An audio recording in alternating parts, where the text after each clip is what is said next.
Let us pray. Almighty God, we bow down before Thee in humble obedience and dependence.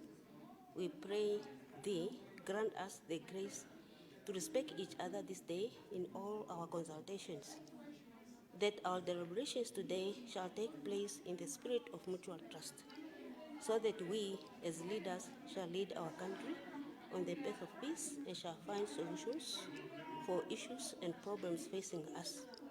Grant us the mercy, O Lord, that we shall today also honor Thy name in all we think, do, and say.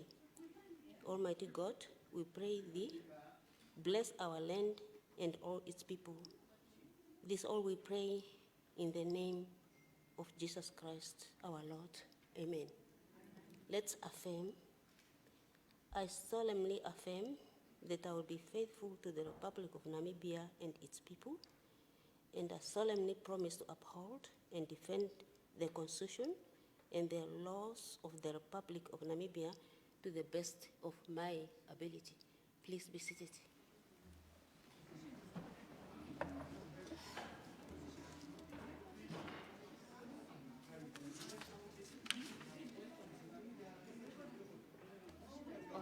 Honorable members, His Excellency, the President, Dr. Hage is going to address Parliament on the state of the nation.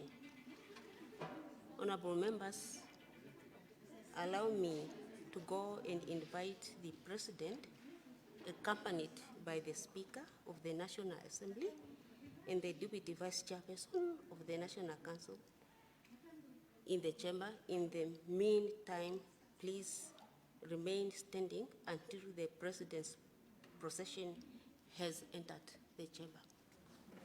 I thank you.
seated.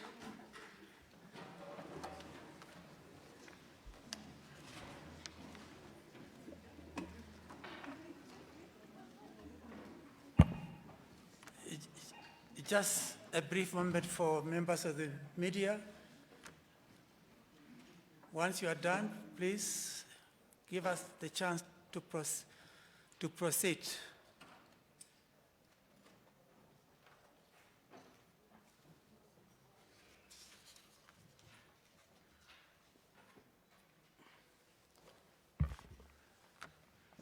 Thank you. Your Excellency, Dr. Hage Gottfried Geingob, President of the Republic of Namibia, Madam Geingob, First Lady of the Republic of Namibia, Your Excellency, Dr. Nangolo Mbumba, the Vice President of the Republic of Namibia, Right Honorable Dr. Sarah Kukongela Amadila, Prime Minister of our Republic, the Honorable Vicky Kauma, Vice Chairperson of the National Council, His Lordship Petrus Damasep, Deputy Chief Justice of the Republic of Namibia, the Honorable McHenry Venani, Leader of the Official Opposition in Parliament, the Honorable Members of Parliament, Service Chiefs here present,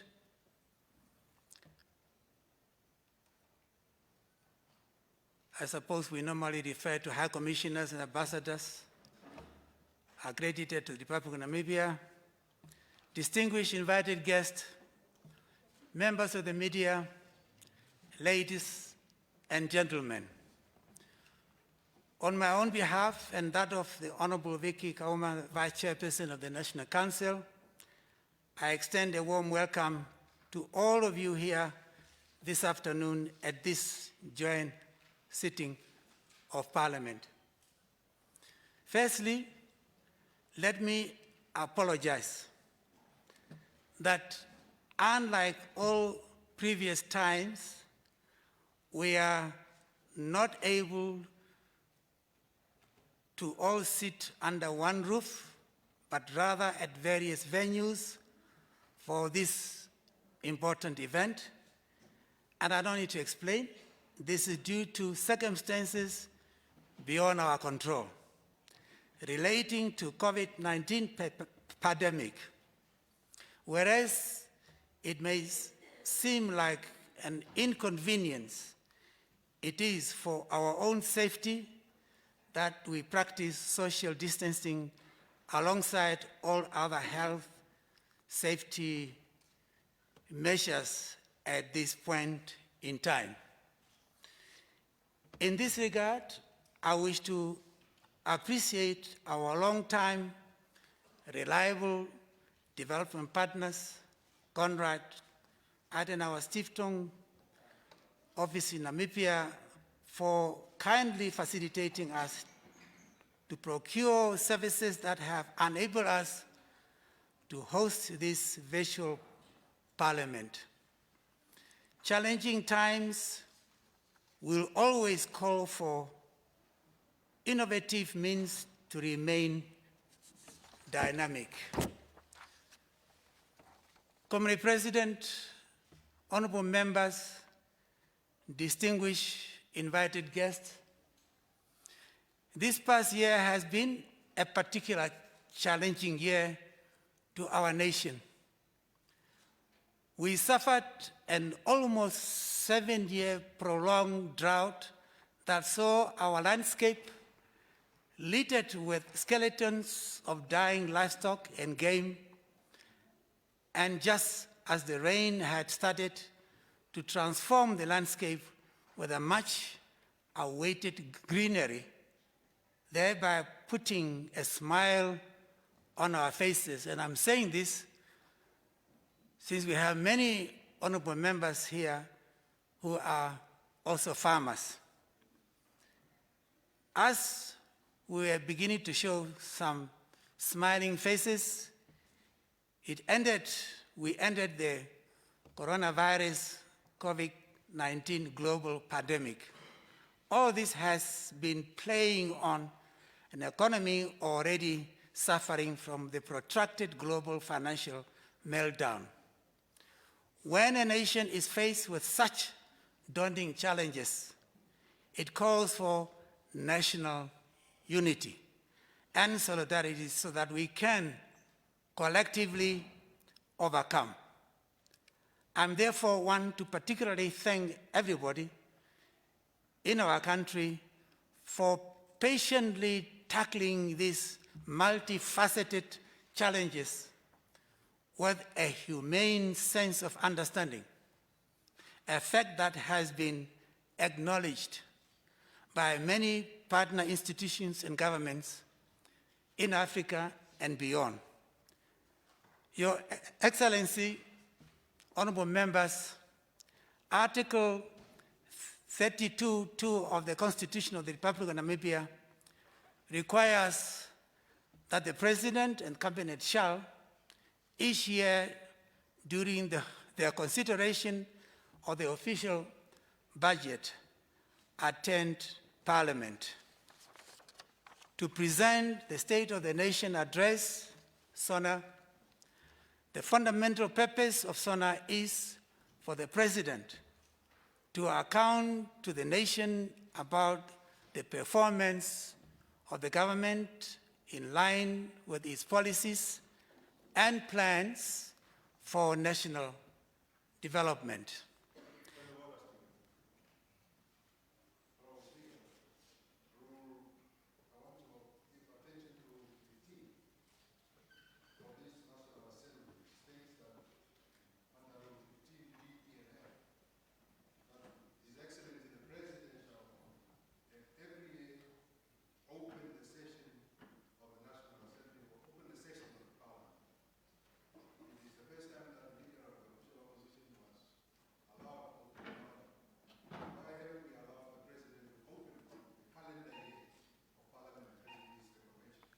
If you permit me, I'll get there.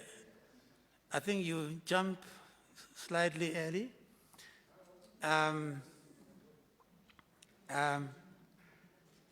So during such session, the President shall address Parliament on the state of the nation and future policies of the government, report on policies of the previous year, and be available to respond to questions that may be put to him.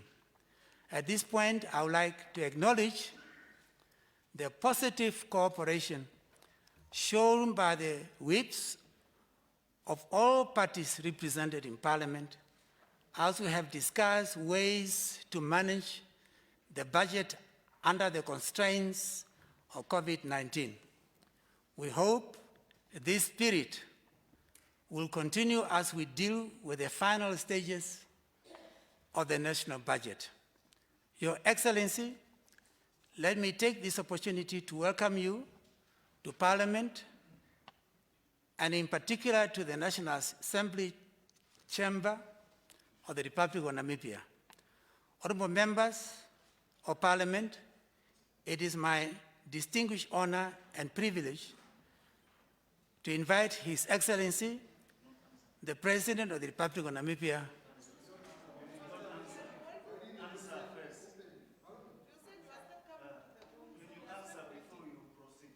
What is the point here? The questions will come after the delivery of statement. The question, this is not the first time. No. No, there will be a statement that the President will deliver. Yes. Can you get your mic?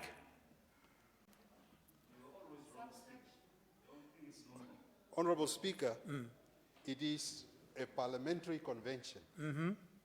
Our parliamentary rule, Rule 15, D, E, and F, states that at every beginning of the year, the head of state shall open the session the legislative calendar. Yes. That has not happened. Yes, Now, that's, and you I'm going said- to deal with it. But I'm you have going to- invited the president. No. now.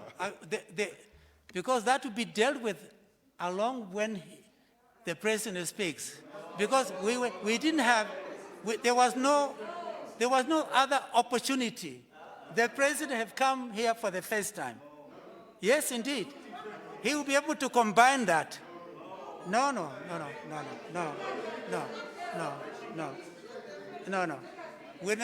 There is no way. Are you now asking the president to formally? No. Yeah. So, okay. So can we, as part of this exercise, the parliament is officially open? Yeah, because we never had an opportunity to do so because the press, no. Yeah, no. Oh, open, yeah, no. Let's not, yeah, no. Normally, yeah. Okay. You are saying, yeah. Are you saying, no, let's not have a dialogue. No, can I just hear Honorable Nandi correctly? Okay. So can I call the president to officially open parliament before? So that's what I'm saying, what is the point? Yeah. No, we cannot. Yeah. No. Okay. Let me hear you. Honorable Speaker, the invitation that you send out to the country, to the media, to everyone, is that the president would, today after budget, would come and address under Article 35 a joint sitting of the State of the Nation. Yes. But conventionally, and according to our rules, the president, our rule says the House shall meet, and after a period of time, the president will open the parliamentary calendar year. But the calendar year was not open. Yes. Now we are asking you, why did you allow the leader of the opposition to open the calendar year while the president is supposed to do that? Well, okay, I get it. You made your point. You made your point. Now may I proceed? I'm sure. Yes, thank you very much. Where are we? Let me, okay. Honorable member, yes, honorable member, please order, please, order. Honorable member, it is now my distinct honor and pleasure to invite His Excellency, the President of the Republic of Namibia, Dr. Hage Geingob, to address the Parliament and the people of Namibia on the state of the nation.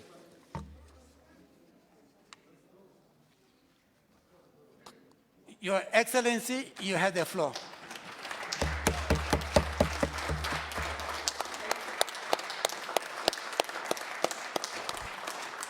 Yes, you see that.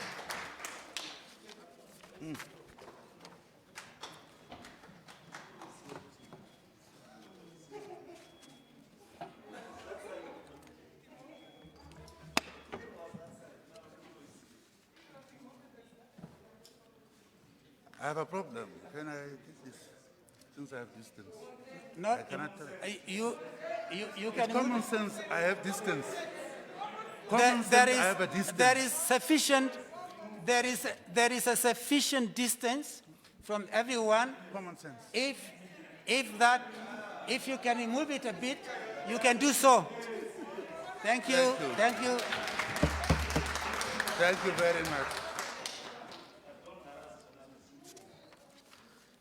Honorable Professor Peter Kachavivi, Speaker of the National Assembly,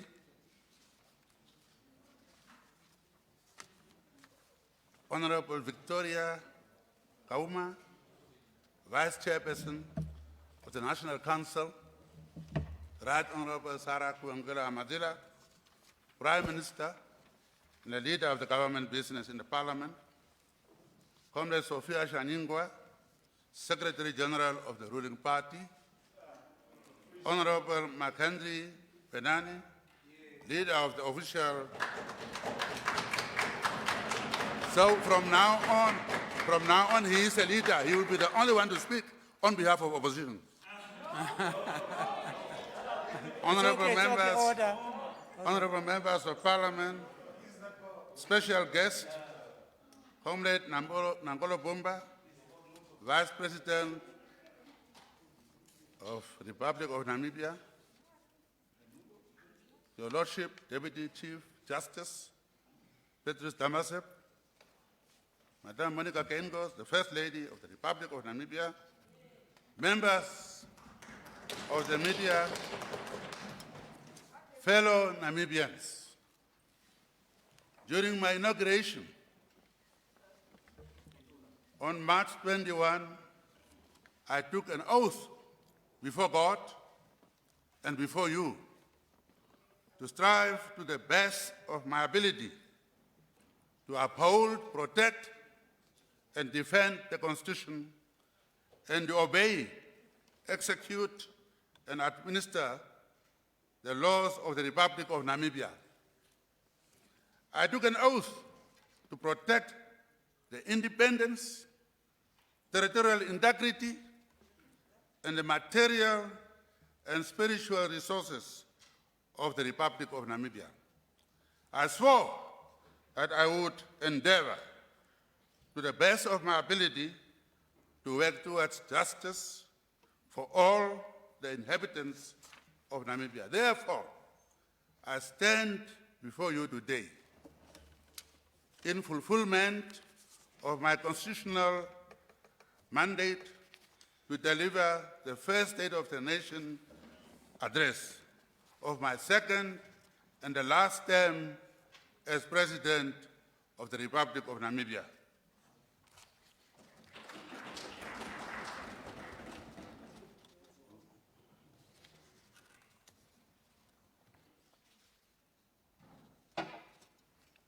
I would like to thank the members of 6th Parliament of Namibia under the leadership of the Speaker and the Deputy Speaker for their invaluable contributions to our democracy and nation building.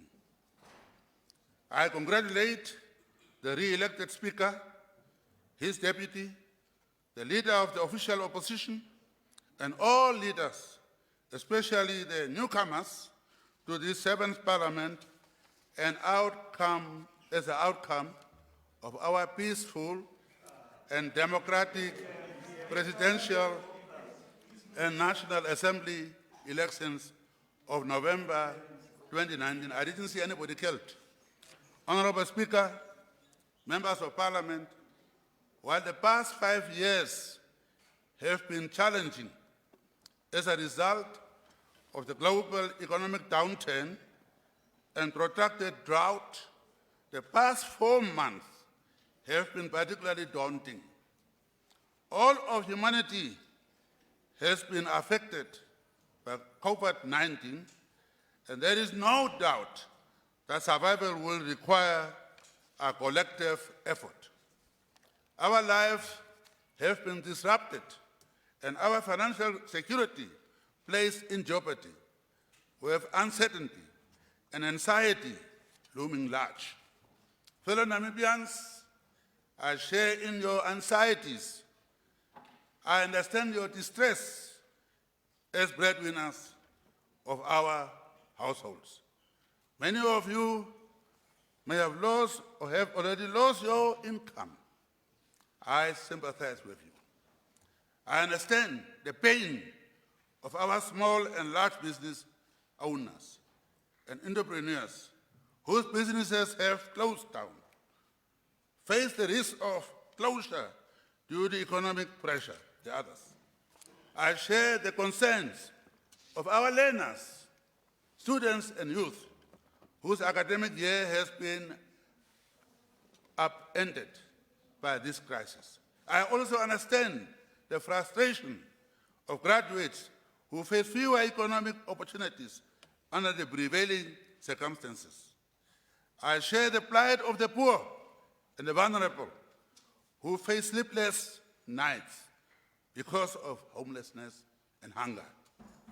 This is the defining hour of this generation. This is a challenge of our time, one we must overcome as a united people. Namibians will endure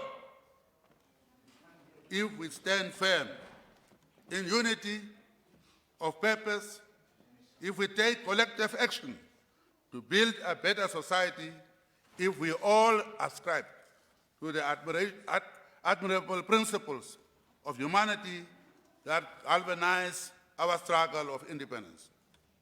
Only then will we rise above the limitations of this crisis to take this nation forward to prosperous and economic future. Honorable Speaker, members of Parliament, despite the highly contested and spirited campaigns that preceded the November 2019 elections, we are all gathered here, united in our collective responsibility to safeguard the well-being of all Namibians. Faced with the realities of today, a significant task awaits you. As in every healthy democracy, I expect lively discourse as we deliberate on how best to steer our country towards a future of shared prosperity. However, let us bear in mind that there is no enemies in this house.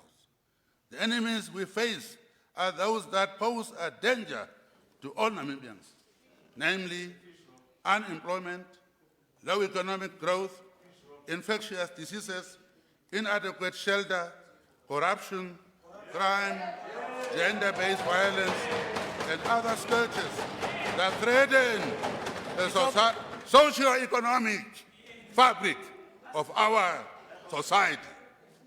The sovereigns elected us to defend our hard-won liberty, to maintain national unity, and deliver justice in the Namibian House.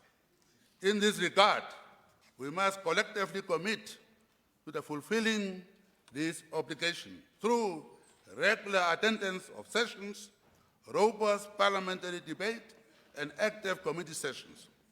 Let us maintain decorum. Let us maintain decorum and uphold a high standard of conduct in this beacon of our democracy. I am here today to fulfill my constitutional duty, attending Parliament to deliver this accountability report to the people of Namibia and respond to questions in relation to that. In accordance with the special hybrid nature of our Parliament, the head of state is not a member of the Parliament, but is directly elected by the single constituency. This report highlighting key accomplishments and challenges encountered over the term. The details are presented in a Harambee Prosperity Plan final report that has been distributed. I will also outline the plan of government for the second term. Upon inauguration on March 21st, 2019, I declared all-out war against poverty, income and wealth inequalities, and corruption in the quest to achieve more inclusive growth and shared prosperity. The noble goal of eradicating poverty was perceived by some to be too ambiguous. However, we must dream big and be bold in the pursuit of our lofty ideals. Considering the significant inroads made in poverty reduction since independence, I remain confident that we have sufficient resources and concerted efforts, Namibia can one day achieve the goal of a more equal society. The burning desire to overcome the limitations that confine our people to poverty, inequality, and undignified life compelled us to formulate the Harambee Prosperity Plan as a tool to fast-track development and draw us closer to the attainment of our national development plans and Vision 2030. The 4-year impact plan was formulated following a country-wide grassroots consultations, popularly known as town hall meetings.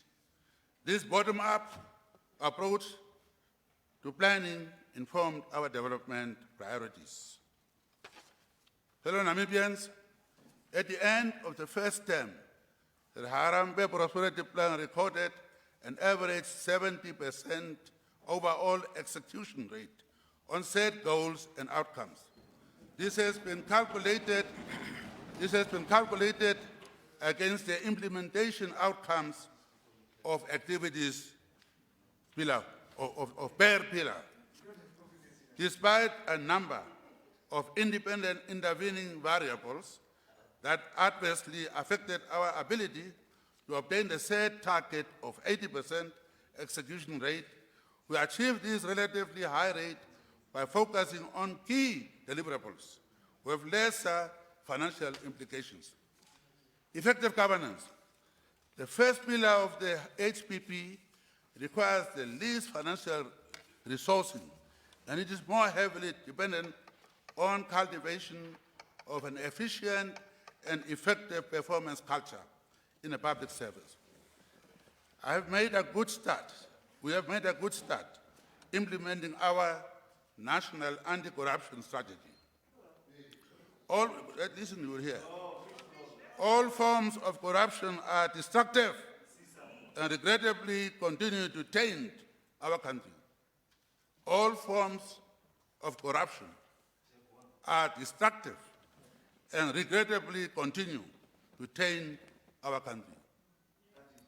Contrary to erroneous perceptions, we do not lack the political will to fight corruption. We have taken action, and we're going forward, continue to take decisive action to tackle this scourge. You may recall that long before the so-called fish rot expose, you may recall that long before the so-called fish rot expose, during the February 2018, I requested several cabinet ministers to respond to allegations of corruption Let's have order, please. leveled against them. Order.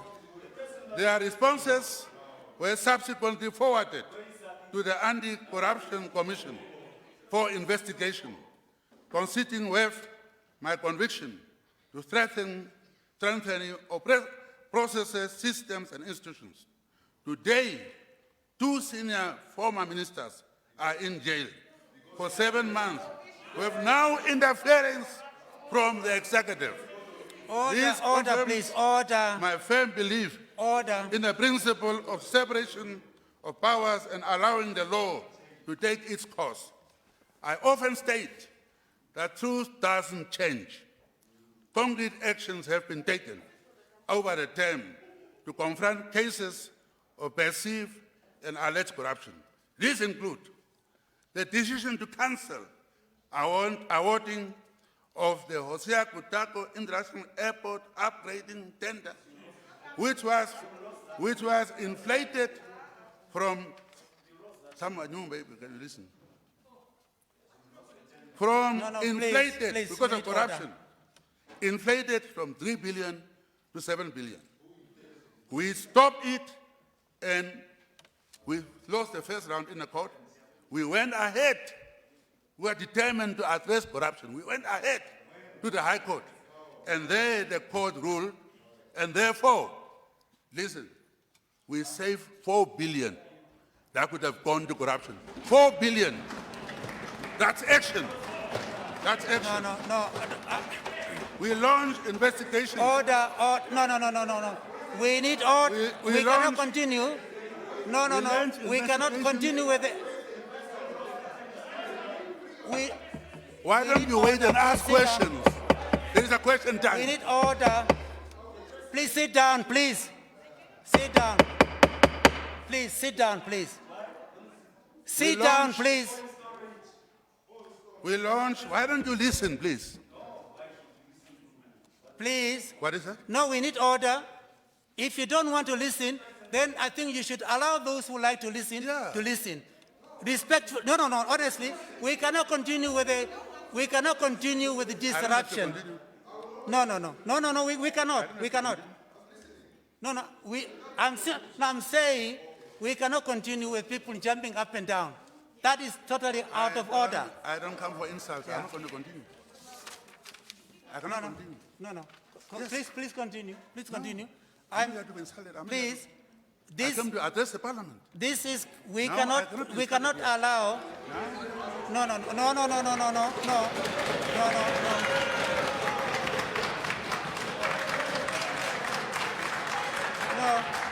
Okay.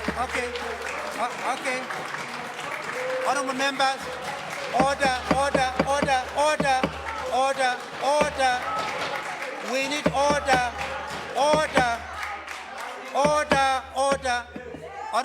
Honorable members, those of you who feel we cannot continue to listen, please leave the hall. Leave the chamber. Yes. I think that is the best. No, honestly. No. I think that is the best we can do. If you cannot continue to listen, you are continuously interrupting, then I think you should leave the, no. I think, no. Can we?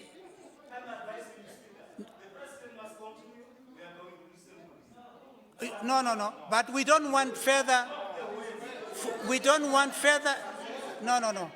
No. The president can only continue. Wait a minute. No. There are those members of parliament who are willing to listen to the president without interruption. But if those of you who cannot contain yourself, then I will ask you respectfully to leave the chamber. Yes. I think that is no. Because that is because you cannot expect. No, you cannot. No. Wait a minute. No, I'm going to rule. I'm going to rule on this. No. Yes.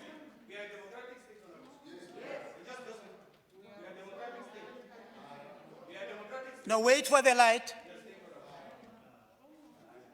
We are a democratic state where the government has the right to say its say. That's why we afforded the president and the government the courtesy to sit in chambers to hear what the government has to say. Similarly, government has a duty to hear the cries of opposition of things that are going wrong. Everything in this nation is not correct. And when the president is talking about corruption and things that are going wrong in the country, and he is airing a view of government of how they are dealing with it, it's fully within the opposition's right to protest if those measures in our view are not sufficient. Yes, so for that, you cannot kick us out. Okay. Yes. Honorable Maharuka, this is precisely, honorable member, this is precisely what the president was doing. Give his State of the Nation address. You respond when the time comes by asking specific questions. But now you are not allowing him to do so. Therefore, those of you who don't want to listen, please leave the chamber. Please leave the chamber so that we can. Yes. Yeah. Now, if you stay, if you arrange to stay, then we cannot have interruptions. No, no, no, no, no, no, no, no, no, no. I'm, no, no, no, no, no.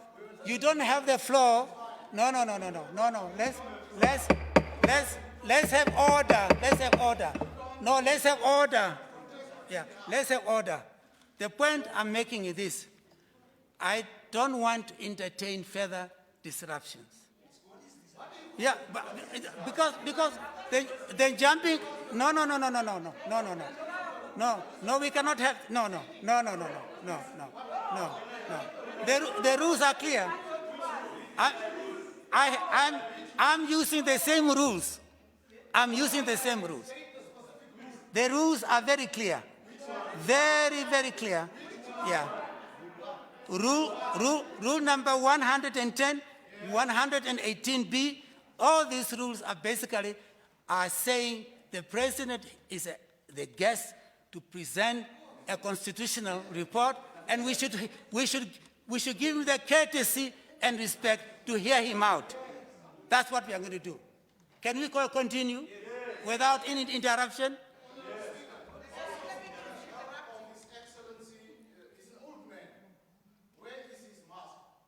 No, no, no, no, no, no, no, no, no. You, no, no, no, no, no, no, no, no, no, no. Okay, we can. No, no, please, honorable member, for God's sake, let's have some order. Now, I don't want that. I want us to maintain order. Your Excellency, I'm very sorry. I would like you to continue. Sit down, sit down. Please, let's sit down. No, you can do it. You can do it from your seat. Yeah. Please, please. We don't need that.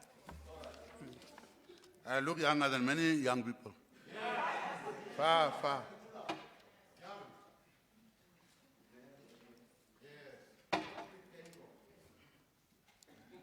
The decision, since some were out, to cancel awarding of the Hosea Kutako International Airport upgrading tender, which was inflated from corruption, from 3 billion to 7 billion Namibian dollars. We cancelled. Whoever must be found by courts, by courts. Please, let's continue orderly. This was challenged in the High Court. We have courts. We initially lost the case and appealed to the Supreme Court, which subsequently overturned the decision. By that, we saved this country $4 billion. We launched investigations into alleged irregularities in the contracts for the National Storage Facility, a negative dam, which exposed government to currency fluctuations. And we had to pay $500 million for that. The investigations resulted in a disciplinary hearing, resulting in some implicated officials being cleared, while others received appropriate sanctions due to administrative shortcomings, it was said. Government, through the Ministry of Finance, also launched lifestyle audits and investigations into tax evasion and money laundering.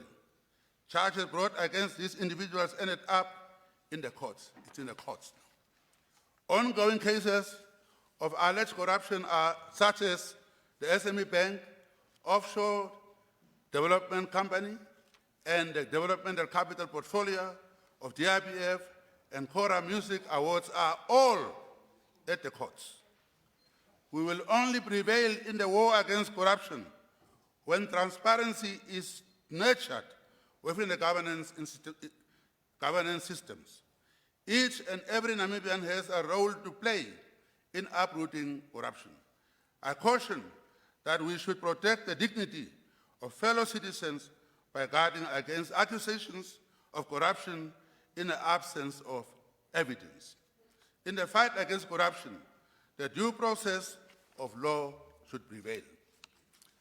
A testament to our commitment to improving accountability and transparency, Namibia increased in ranking on the Abraham Index, making us one of the top 5 best governed countries in Africa. Namibia is number 4 on the continent, preceded by Mauritius, Seychelles, and Cabo Verde in top 3 positions, and followed by Botswana, Ghana, Rwanda, and South Africa, respectively. They are behind us. This progression can be attributed to the introduction of the public performance management system, legislative reforms to strengthen accountability and transparency, and aforementioned investigations launched in order to regularize irregular tenders and awarding of tenders irregularly and corruptly.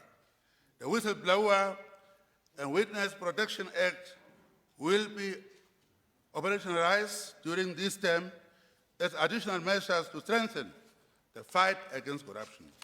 Similarly, the key reforms, including the voluntary declaration of assets by my wife and I, voluntarily, publicly, members of parliament and senior government officials, and the open door media policy of the presidency have strengthened transparency.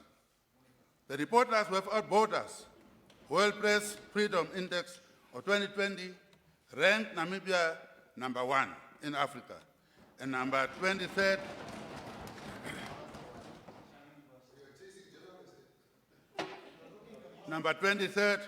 in the world, outranking long-established democracies in other parts of the world. Going forward, this government will continue to champion media freedom.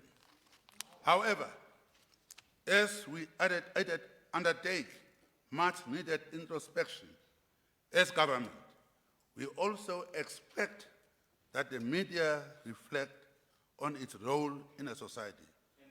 We rely on the media as the fourth estate for truth and fairness. The role of the media in improving factual reporting is therefore of paramount importance. Honorable Speaker, the Namibian economy continues to experience unprecedented headwinds since 2016. Among the challenges included are declining economic growth and per capita income, low investments and high public expenditure ratio, compounded by the global economic downturn, declining commodity prices, and exchange rate fluctuations.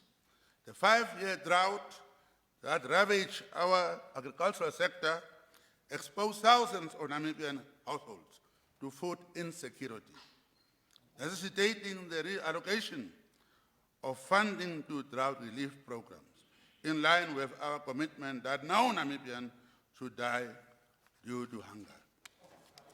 To stabilize our public finances, a fiscal consolidation strategy and expenditure was introduced in 2015. To contain expenditure, government effected the deepest cuts since independence. I would like to thank the former Minister of Finance, Comrade Kale Slightline, for implementing these difficult reforms to stabilize the fiscal position. Green shoots of recovery were becoming visible. Unfortunately, this prospect has been severely compromised by the outbreak of COVID-19. Comrade Kale, I am confident that you will discharge your new mandate with the same vigor to ensure food and water supply security, which are both very critical. As promised,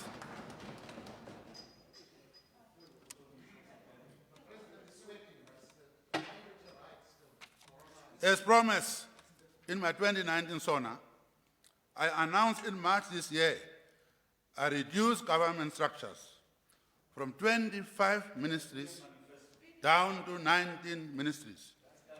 We achieved this reduction of 6 ministries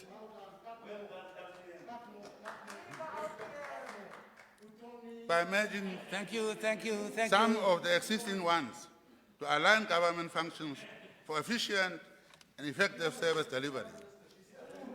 In line with the SWAPO party commitment to reaching gender parity at the highest levels of government leadership, 18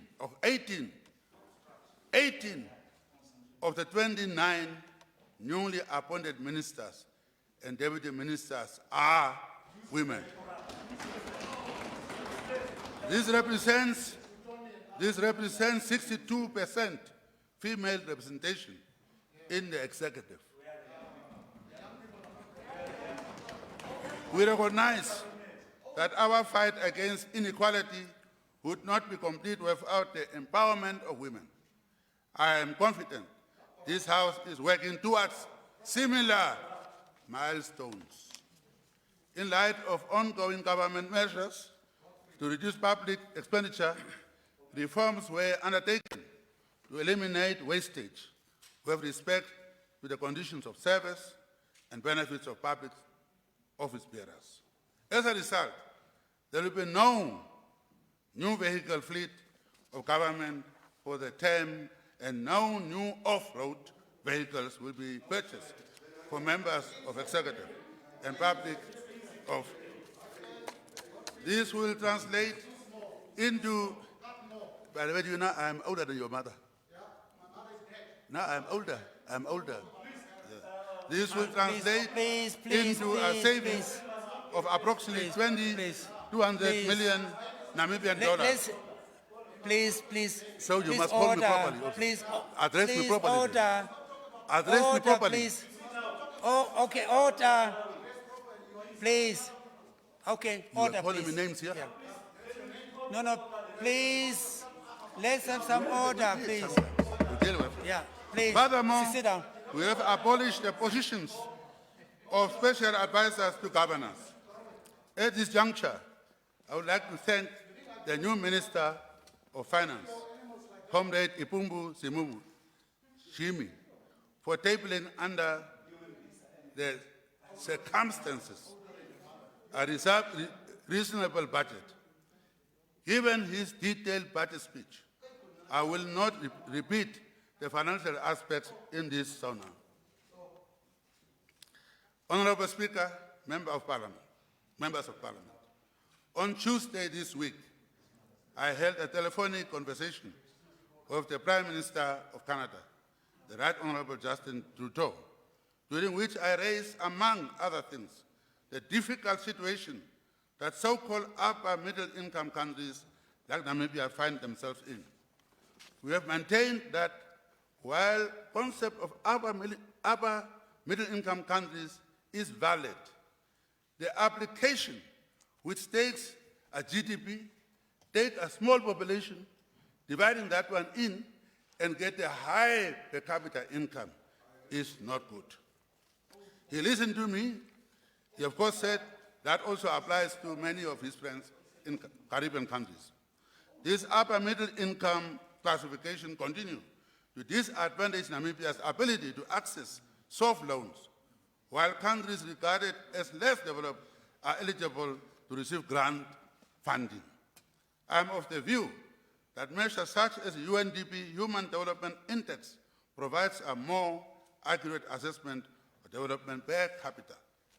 Such a contextual criteria-based reclassification will help developing countries like Namibia to effectively redress historical structural imbalances. We believe that poverty should not be managed, but must be eradicated through effective tools such as economic empowerment and employment creation. According to the Namibian Statistics Agency, unemployment remains high at 33% in 2018, while youth unemployment increased to 46.1% during the same period. The status quo is not sustainable, and emphasis falls on stimulating job-creating economic growth. The NSA also reports that the Namibian economy created 48,557 jobs between 2016 and 2018. recurring drought spells, and declining consumer spending negatively reverse these gains. Investment promotion has been central to this government's economic development agenda. There was a tapering off in investment from 2016, following completion of major capital projects in the mining and construction sectors. To mitigate declining investment, government aggressively pursued regional and international investment roadshows.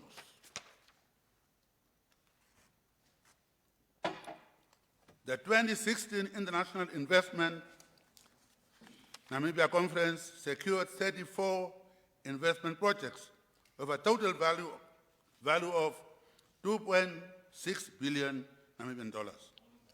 The 2019 Economic Growth Summit, convened under the auspices of the High-Level Panel on Namibian Economy, mobilized 14 billion Namibian dollars in investment and financial commitments.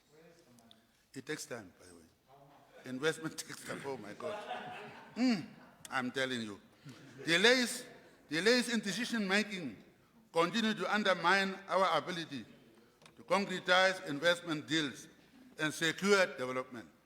I have on different occasions urged cabinet ministers to timely provide responses to prospective investors. We cannot continue to keep people waiting indefinitely.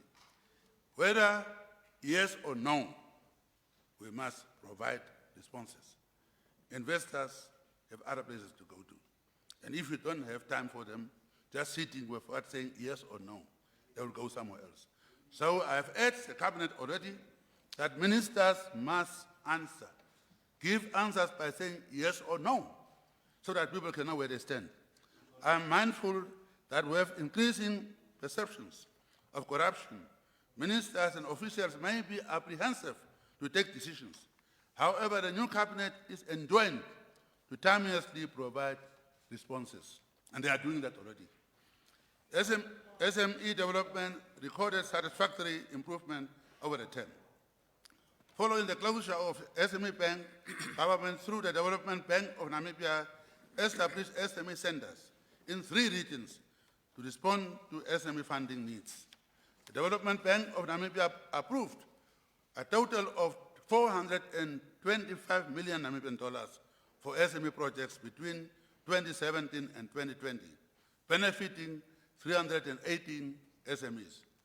To address the hurdle of non-collateralized lending, government introduced a skills-based lending facility, the Credit Guarantee Scheme, mentoring programs, and facilitated the establishment of 121 rural youth enterprises. All these programs were capitalized with an amount of 130 million Namibian dollars. Progress has been made through the industrial policy.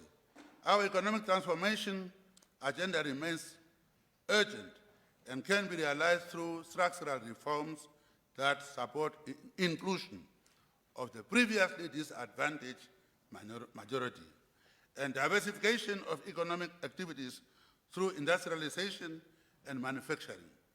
For these reasons, once the Namibia Equitable Economic Empowerment Bill is tabled, I implore this Honorable House to prioritize its enactment.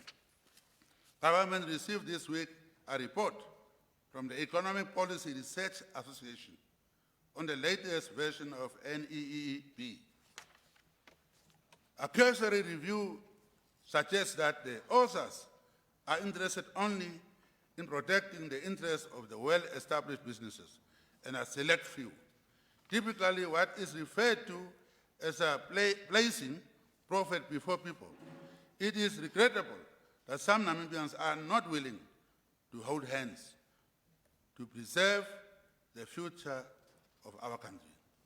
As I have often cautioned through renowned commitments, economist Professor Joseph Stiglitz, who was also from the World Bank, but left because he says prosperity that is not shared what he says is very important. Prosperity that is not shared will not be sustainable. The only sustainable growth will be shared growth. Fellow Namibians, Namibia remains among the most unequal societies in the world, confirming the deeply embedded structural nature of our challenge. The status quo is not sustainable, and we will have to intensify people-centered reforms that result in tangible improvements in the lives of our people. We have made progress in poverty, and poverty has definitely declined. According to Namibia Statistics Agency, poverty declined in Namibia from 70% in 1994 to 32% in 2003, and 18% by 2016. By now, it should be lower, but they don't have the statistics. According to the 2017 World Bank report, and as endorsed by Oxfam International, Namibia's decline in poverty is attributable to the targeted policy framework. Government allocates a high percentage of resources to the social sectors, including universal access to education, a highly subsidized healthcare system, and social safety nets that reverse the effects of skewed economy. Namibia, South Africa, and Botswana are among the few African countries that provide the old age social grant as a cash transfer, which directly contribute to arresting poverty and childhood stunting. Government has increased this grant by more than 100% over the past 4 years. Other social safety nets implemented by government include the foster care grant for vulnerable and orphan children, marginalized and disability grant, that school feeding program, food for work, and veterans grants. In total, government spent 3.9 billion Namibian dollars, nearly 4 billion Namibian dollars on social grants per annum, benefiting 1 million people, or 41% of the total population. Over the period 2015 to 2019, government redirected resources to the value of 1.2 billion Namibian dollars towards the drought relief program, which has benefited annually an average of 564,983 people across all 14 regions. During the same period, government introduced a food bank to reduce hunger among the extreme poor citizens in urban and peri-urban areas. The food bank has been rolled out to all 14 regions and covers 10,156 households of 42,081 individual beneficiaries in 219 street committees.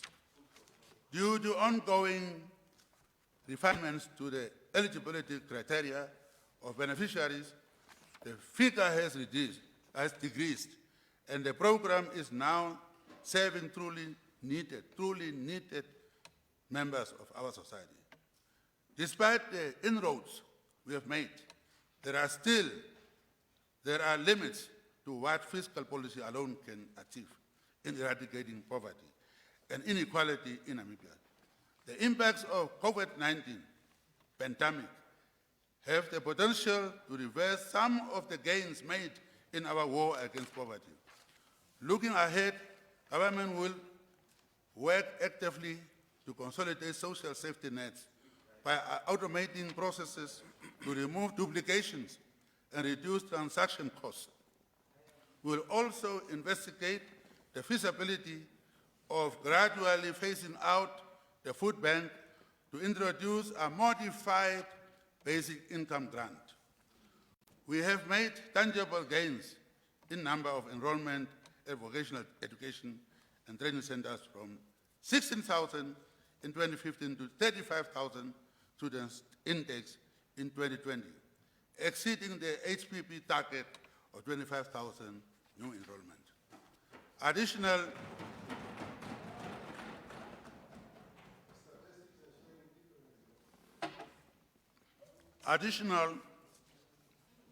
building and upgrading of VDCs in different parts of the country commenced during the period under review, and this process will be completed in the next 3 years. Housing remains a challenge. However, delivery of service land, housing, and sanitation has progressed in line with targets set over the time. The HPP target to deliver 20,000 new houses was achieved at 82%, with delivery of 16,464 houses by March 2020. These houses were constructed in collaboration with various stakeholders, including Namibia Housing Enterprise, GIPF, Czech Dwellers Federation, Build Together, and a number of public-private partnerships. The delivery of residential urban was achieved at 89%, or 20,194 plots of the targeted 26,000. The national housing backlog remains above 300,000 units. I am conscious that despite these achievements and considering the persistently high national demand, we need to accelerate our efforts in the area of housing and land provision, particularly in major cities and towns. While the bucket toilet system was not entirely eliminated by the end of the period envisaged, we achieved an elimination rate of 74%. Since the declaration of humanitarian crisis in informal settlements, a pilot project has commenced in Vendu to transform peri-urban settlements into sustainable human settlements that are planned, serviced, and occupied through various tenure options. Urban land reform is both a moral and political imperative. Our efforts to restore dignified life will be incomplete without the delivery of decent shelter and sanitation. Rural economic development through delegation of key central government functions and decentralization of industries must be implemented in tandem as a means of addressing the factors driving rural-urban migration. In this regard, I welcome the announcement by NamPower to electrify informal settlements in Vendu. This is a positive start. I also commend private sector institutions that join hands with communities to deliver housing through initiatives such as Buy a Brick campaign. This is a spirit of Harambee. Claims to ancestral land rights were extensively debated at the second National Land Conference. No consensus could be reached given the complexity of the issues. I therefore appointed a commission of inquiry into claims of ancestral land rights and restitution by affected communities. The commission, led by Judge Shiva Witele, submitted its preliminary report in December 2019. The final report is due in June 2020, this month. In 2015, government entered into bilateral negotiations on the genocide with the Federal Republic of Namibia, of Germany.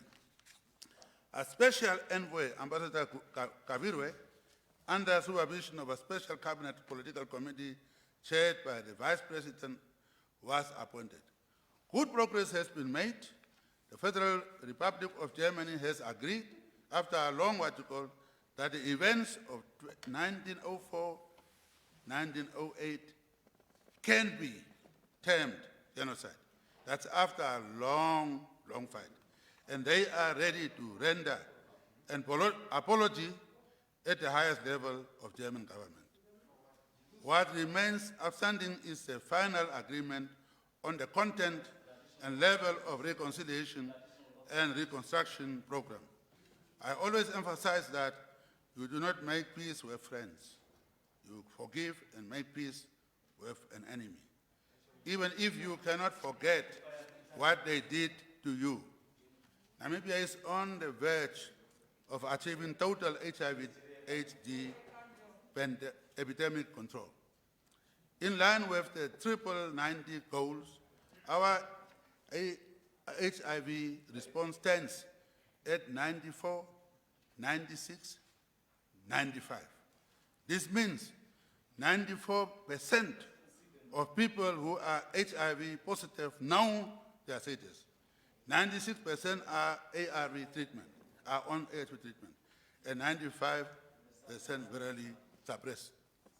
As a result of this success, the prevention of mother-to-child transmission yielded encouraging outcomes, whereby 97% of babies born to HIV-positive mothers are HIV-free. The cooperation agreement between Namibia and the government of the United States through PEPFAR continues to materially support our HIV/AIDS management program, which has enabled us to achieve these gains. Following the outbreak of hepatitis A/E in 2017, we have mobilized a national response in 10 regions, providing safe water, sanitation, and hygiene, where cases have been reported mostly from informal settlements. A total of 7,703 hepatitis E cases and 65 deaths have been reported to date. While Namibia has done relatively well in its response to eliminate malaria, the country is beginning to record some reversals, with an upswing in cases following last transmission season of September 2019 to April 2020. The increase is due to the good rainfalls and insufficient indoor residual spraying coverage. As we mobilize resources into immediate public health emergency of COVID-19, I caution stakeholders not to redirect all efforts and funding at the expense of other public healthcare response. Maintaining a balance will be critical to preserving the gains made. Modern and reliable infrastructure is critical for high and sustained economic growth. The following infrastructure projects were completed over the term: the deepening and expansion of the port of Walvis Bay, positioning our country as a strategic logistic hub and gateway into the region. The construction of Nekatal Dam was completed and inaugurated in March 2020. Current water levels in the dam stand at 86 million cubic meters, following the good rains. At full capacity, this dam will become the largest ever storage facility in the country. According to MTC, its telecommunications network has been upgraded from 2G to 3G. To date, 83% of our population has access to 3G broadband services, while 34% have access to 4G services. A notable achievement considering the vastness of our country. I'm proud of MDC, which we inaugurated in 1994 with the Prime Minister of Sweden. Therefore, it is disappointing that network connectivity reliability is diminishing. Tim, these days when you make a call, I have problems. So please also pay attention to that. The remaining roads at advanced stage include the following dual carriage ways: Windhoek Okahanda, Swakopmund Walvis Bay, and the Windhoek Hosea Kutako International Airport, all due for completion during the second term. Significant progress has been made to increase the national road network and upgrade roads from gravel to bitumen standards. Over the term, an additional 819 kilometers of bitumen standard road and 373 kilometers of gravel roads were added to the national road network of more than 44,500 kilometers. According to the World Economic Forum Global Competitiveness Report of 2019, Namibia remains #1 in Africa for road infrastructure.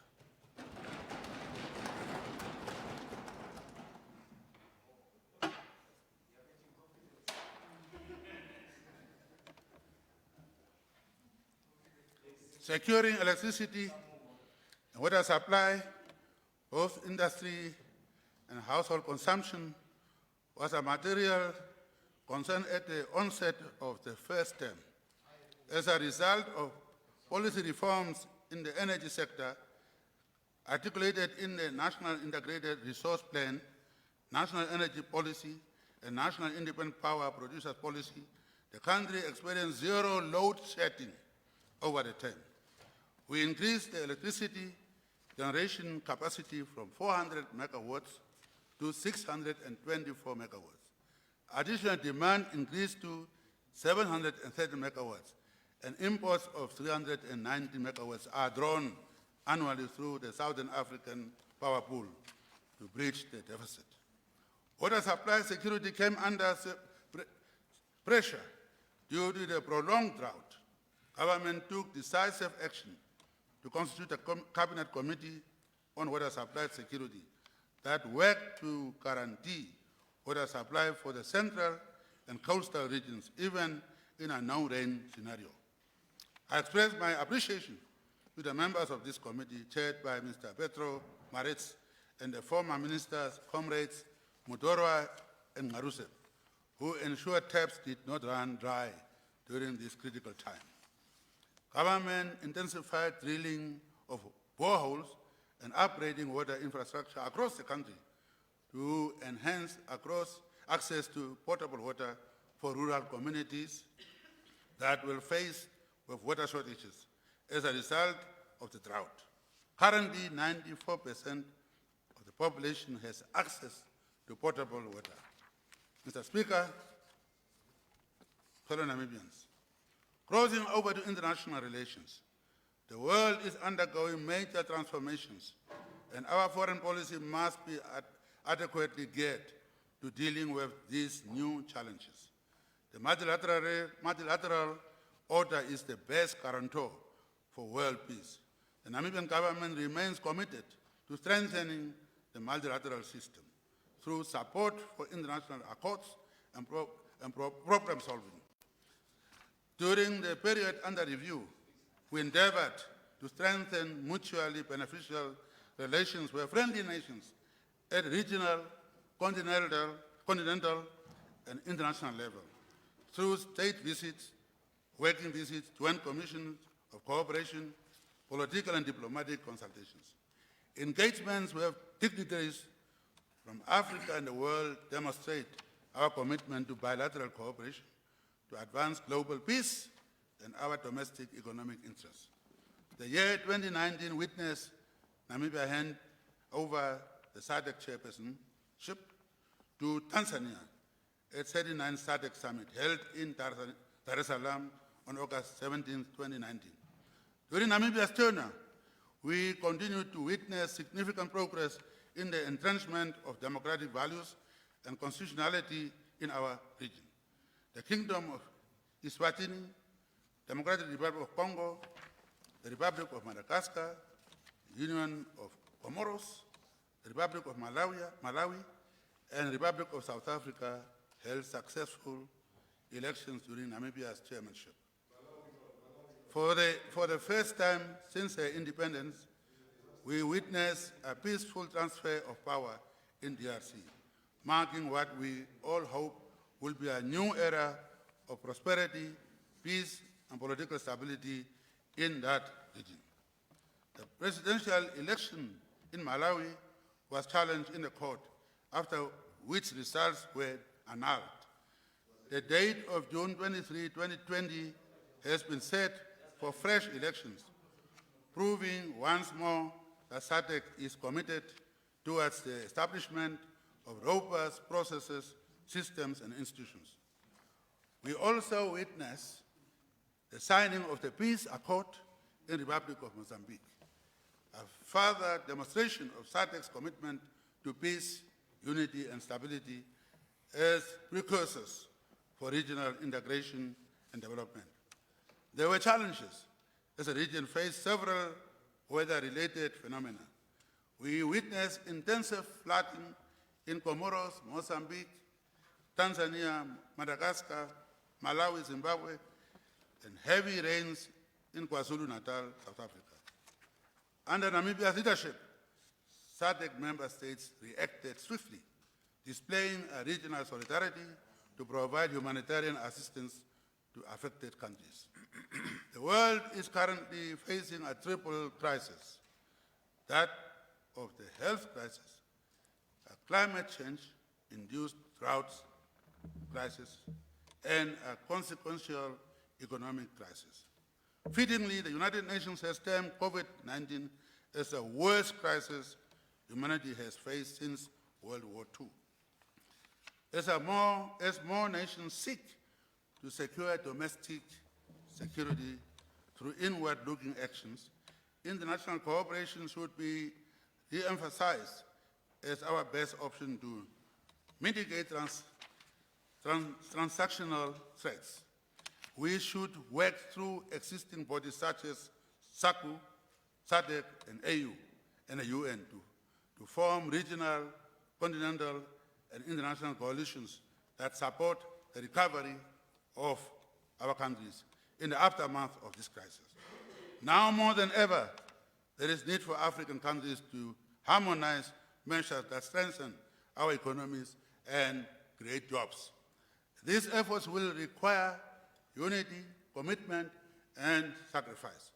I have been in contact with world and regional leaders to discuss a coordinated response to COVID-19 in support of the evacuation of foreign nationals from Namibia and to facilitate the repatriation of our citizens and residents from abroad.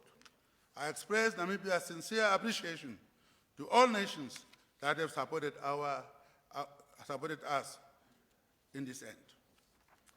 As we plan ahead towards economic recovery, we should be cognizant that economic diplomacy will be an ever-important tool in the mobilization of international assistance and financing to foster recovery and growth.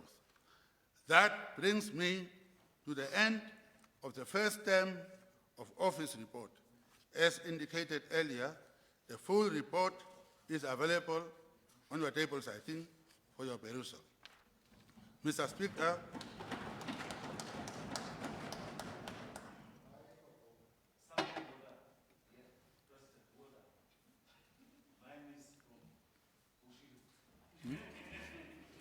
I will now proceed to outline the national policy response to COVID-19. We have confirmation of the first 2 cases of COVID-19 in the country on March 14, 2020. I declared a state of emergency on March 17, 2020, and directed an immediate lockdown that lasted for 38 days. We also took the decision to cancel the 30th Independence Day public celebration, reducing the event to a smaller inauguration ceremony at the State House. The severe restrictions were warranted as preemptive measures to slow the spread of this and has earned government time to strengthen the public health sector's capacity to adequately respond. Our multi-stakeholder efforts have not gone unnoticed and have garnered commendation by the World Health Organization and admiration in international media. Infections flattened at 16 cases. We have now cases reported for 45 days until an uptick in new infections beginning from 20 May 2020. The status of COVID-19 in the country today is as follows. 25 confirmed cases, 16 recoveries, 9 active cases. A total of 4,207 persons have been tested. But thanks God, up to now, no lives were lost as a result of COVID-19. No lives have been lost. That we are told is the biggest achievement by others, not by you. Namibia opted for 4 stages with corresponding measures to gradually ease lockdown restrictions. The country has just migrated to stage 3 under moderate precautions. The final phase, which is stage 4, is estimated to come into effect on June 30.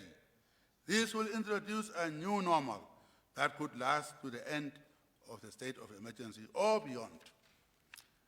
The imminent reopening of border points for public traveling presents a key vulnerability. While life and business will have to return to some semblance of normality, this is a process we intend to manage very, very carefully. We have commenced work in preparation on the precautionary measures and adjustments that will allow for the gradual reopening of borders for public travel. For now, we are open for the transportation of goods only. I thank the Ministers of Health and Information and their deputies who are keeping the nation informed through the COVID-19 Information Center. We made history. We made history with the appointment of the youngest deputy minister on the country. We are not the government. We are not the government. We have, you can talk, I'm talking for myself. It's okay. It's okay. It's okay. It's okay. Thank you. Let's make progress. It's okay, please. Please.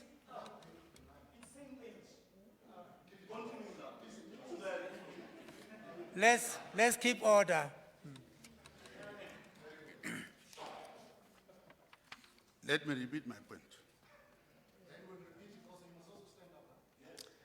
I thank the Ministers of Health and Information and their deputies who are keeping the nation informed through COVID-19 Information Center. They are the only ones who are doing that. The appointment of the deputy minister from opposition party was also welcomed and well received all over. The two have been running, and it's not a new thing. I don't know why you're surprising. We had deputy ministers here. Oh, I see. I do read the papers and I know what is going on. Okay. The two have been running the information center effectively. This is a sign of the Namibian house we are building, where the youth and the opposition work together as one Namibia, one nation. I thank the Right Honorable Prime Minister and the entire government for pulling together during this time of crisis. An effective war is waged on multiple fronts. I would like to use this opportunity to acknowledge the hand of God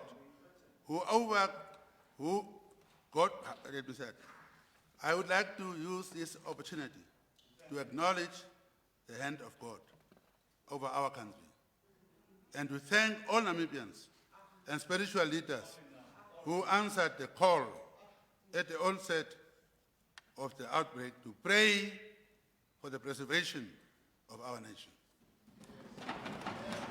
As leaders, we will continue doing all that we can to protect Namibian lives.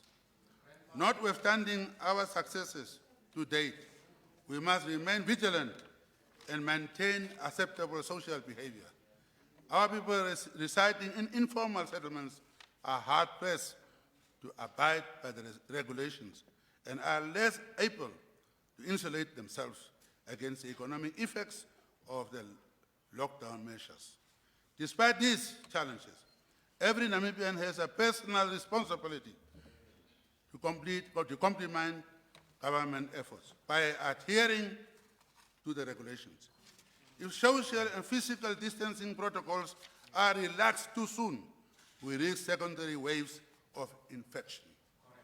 The big and small acts of kindness and benevolence not shown by different members of our society during this time have hardened us all. The act of charity is not only a commendable human trait, it is also a cornerstone of united, peaceful, and prosperous country and nation. I thank all Namibians for the unity and solidarity, particularly frontline health workers and law enforcement agencies. Honorable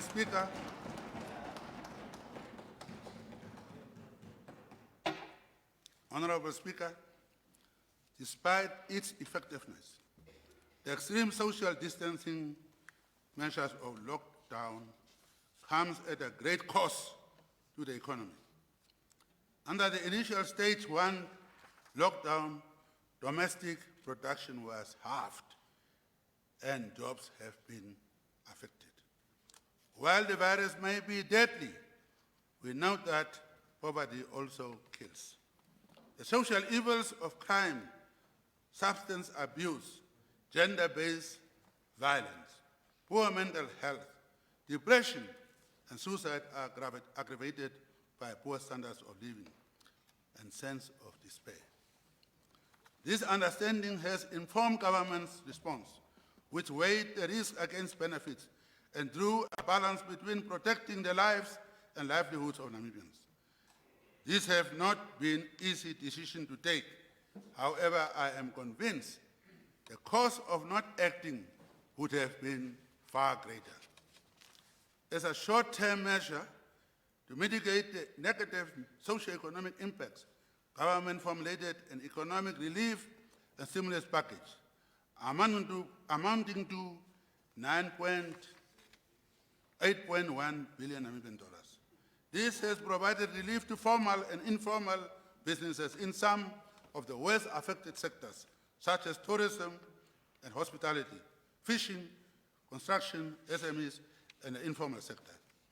The package provides a plethora of responses ranging from reduction in interest rates to cash transfers, labor subsidies, and negotiated debt repayment holidays, and credit support to businesses, workers, and households. Through the National Employment and Salary Protection Scheme and Emergency Income Grant, we are dispersing grants to employers, workers, and citizens who lost income or means of livelihood. The social indicators have been a source of encouragement. The number of medical trauma cases at hospital casualties declined drastically, while the Motor Vehicle Accident Fund reported no accidents on our national roads during Easter because there were no cars in the road, due to the restriction on public travel. Although the number of gender-based violence cases reported at police stations show a decline during the lockdown, we are aware that the number of telephonic complaints received by Lifeline increased under the lockdown. As Namibians, we have found common ground against this enemy. The economic crisis spurred by COVID-19 presents us all the opportunity to reflect and redesign our future. We will use the lessons from the current challenges and reframe them into opportunities for recovery and growth. Together with the Cabinet, I'm in the process of finalizing the Harambee Prosperity Plan 2, which will provide a roadmap for accelerated implementation of government programs that are geared towards economic recovery in the second term. The plan will be informed by prioritized commitments from the 2019 Swapo Party Manifesto, existing funded capital board in the presidency to fast-track investment promotion and SME development by facilitating a conducive business environment, investment promotion, and sustainable SME development. I will announce the head of this NED in due course. While economic crises are cyclical and recurring, nations succeed on the basis of work ethic, rate of execution, and ability to do more with fewer resources. We must transform the performance and service culture, as well as the level of productivity within public and private sector institutions to competitively reposition our economy. We must actively seek opportunities for growth, innovation, and transformation. More importantly, we must demonstrate strong commitment to implementing reforms. Global supply shortages in essential medical supplies presented an opportunity to our country. Supported by academia and the Namibia SONA Institute, we have in a matter of weeks converted the productive capacities of SMEs to produce sanitizer, certified surgical and non-surgical face masks. Such renewed domestic investment should remain viable beyond this particular crisis.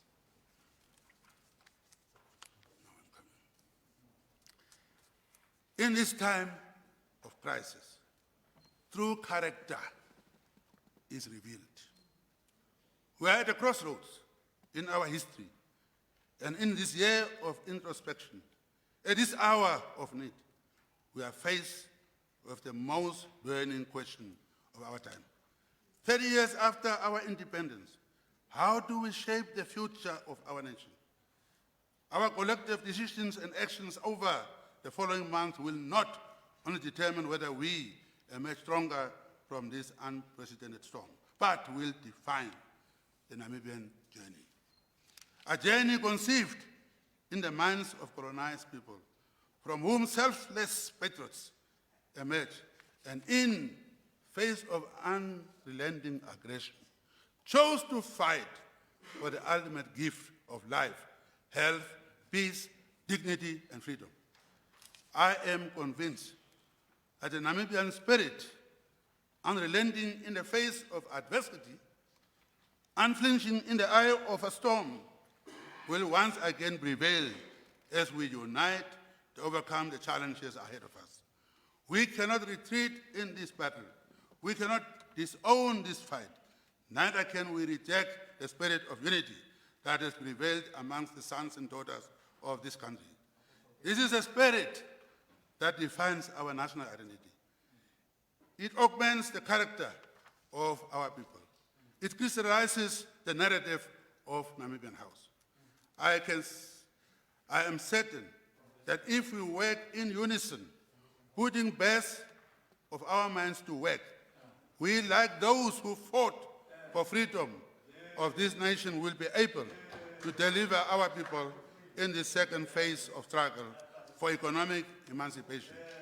Let us not shy away from the task. Let us not shy away from the task at hand.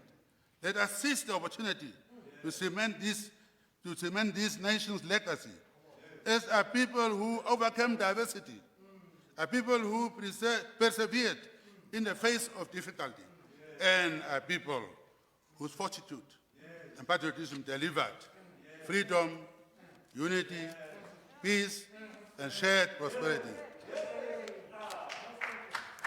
Long live Republic of Namibia. I thank you. Thank you, thank you, thank you. Thank you, thank you, thank you.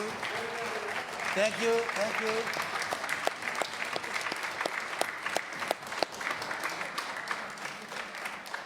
Thank you very much. Your Excellency, on my own behalf and that of the Vice Chairperson of the National Council, and indeed, members of this House, let me express our deepest gratitude and appreciation for a very informative, constructive, and inspiring message that the President has just delivered. We welcome your emphasis. We welcome your emphasis on measures to revive our economy during this difficult time. Indeed, these are challenging times, but we are the land of the brave. And together, as a united nation of hardworking people, we shall overcome those challenges that you have outlined. Comrade President, your inspiring, inclusive leadership will guide the country into a prosperous future. That's our hope, that's our wish. Members of this House, His Excellency, the President is now available for questions as per Article 32(2) of our Constitution, and during his interaction with the honorable members of Parliament, Rule number 110 and Rule number 118B of our Standing Rules and Order will be in force. This emphasizes that members' questions should be relevant and not repetitive. Over and above that, and we are required to maintain order in the House as we normally do, and this has become our tradition. And I hope we'll be able to maintain that. Honorable members, I'll call, first of all, the leader of the official opposition to open the floor.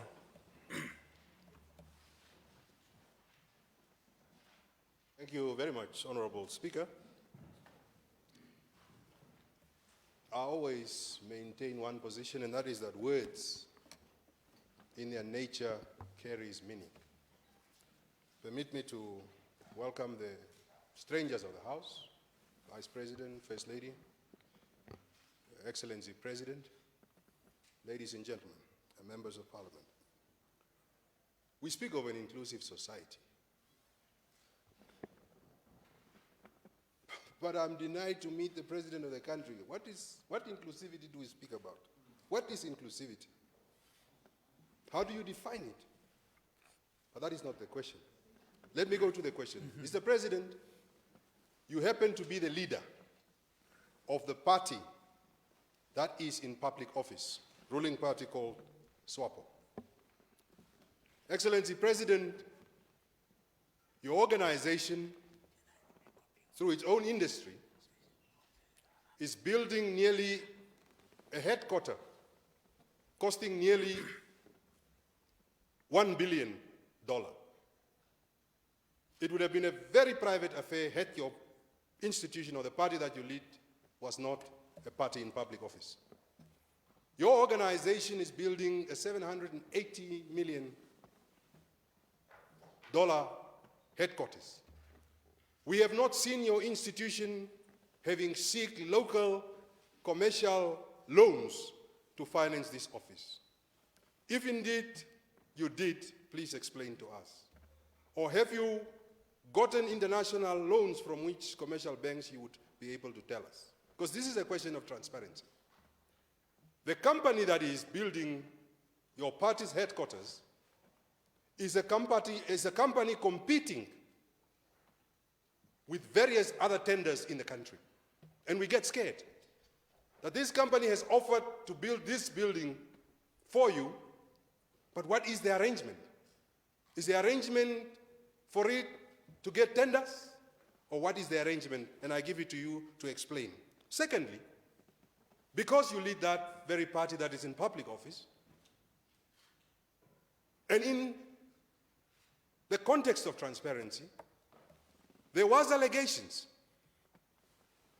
credible allegations that says your own political campaign in your party during 2014 was financed by fish rot. There are evidence of bank accounts that we have, that we possess, that have been circulated on social media of some regional coordinators and youth league leaders that receive huge amounts of money. The allegation might be true or not, but it is up to you to deny them. What I ask you, Mr. President, is why haven't you commissioned an internal investigation in your party to clarify the allegations? Why is it only left for the ACC or whoever to investigate? Why is the party in public office not investigating such allegations of corruption in its own ranks? Secondly, Mr. President, That should be the third now. yes, third question. Rule 15, please. Your government knows that we have a backlog of over 300,000 houses. We proposed the One Namibia, One Plot policy. The high-level panel on economic, the high panel on economic recovery that you put made a very sound recommendation that it is true that we can be able to give equity and land to urban settlers, poor urban settlers for free. The budget that we have is not addressing the housing backlog and the need for land. Where is the government priority? Is the backlog of housing a tool that we use when we want to be voted? And when we are implementing budgets, we don't look at it. How are we addressing that recommendation of the High Economic Panel saying that we can give equity in the hands of the poor? Mr. President, farmers in the south of the country, in Musati, Varamba, nearly everywhere in this country, Beersheba, everywhere, have lost large herds of cattle, of stock, cattle, sheep and goat. Farming of agriculture, which is the biggest sector. Thank you. That's question number 4. Okay. I would like to Speaker, bring in. don't worry. Yesterday Let's I go didn't for even- round. The second round, you can come back. No, please, no. No, we have tried that, Mr. Speaker. We have tried. I have two One questions. more, one more, and then we move on, Two please. more, Yeah. and then I'm done. Because I know the strategy. Honorable President, the fishing sector. I stood alone, together with the fishermen over the years, until you came to the party to say that the fishermen must be rescued. But we are seeing companies getting fishing quotas, mafia-related companies getting fishing quotas. Government has reduced the amount of fishermen from 4,500 to 1,500 that will get jobs. What is the stake of the fishermen in the new allocation of fish of the fishing quotas, and how are the fishermen's rights are going to be protected? Will your government be ready to take some Hage as a company to court, at the international court, to be able to litigate in the interest of lost income of those fishermen? Lastly, you spoke robustly about the genocide talks. Mr. President, we all have national and international contracts. I'm very alive and very aware to the fact that the Germans have put these talks on tenterhooks. They have already agreed on a quantum that they want to pay our people. And I will not, for the sake of the negotiations, I will not reveal the quantum. But I'm very alive to the fact that they are using a number of arguments, diplomatic arguments, together with absorption capacities and many others, saying that we must receive that. Let it be known to Steinmeier, President Steinmeier, and Angela Merkel, Chancellor, that we are not going to accept it. The question that I want to pose to you, Your Excellency, do you still have trust in these negotiations? Don't we need to recalibrate and re-strategize to make sure that we get what we want? Honorable President, Honorable Speaker, thank you very much. Thank you very much. Next.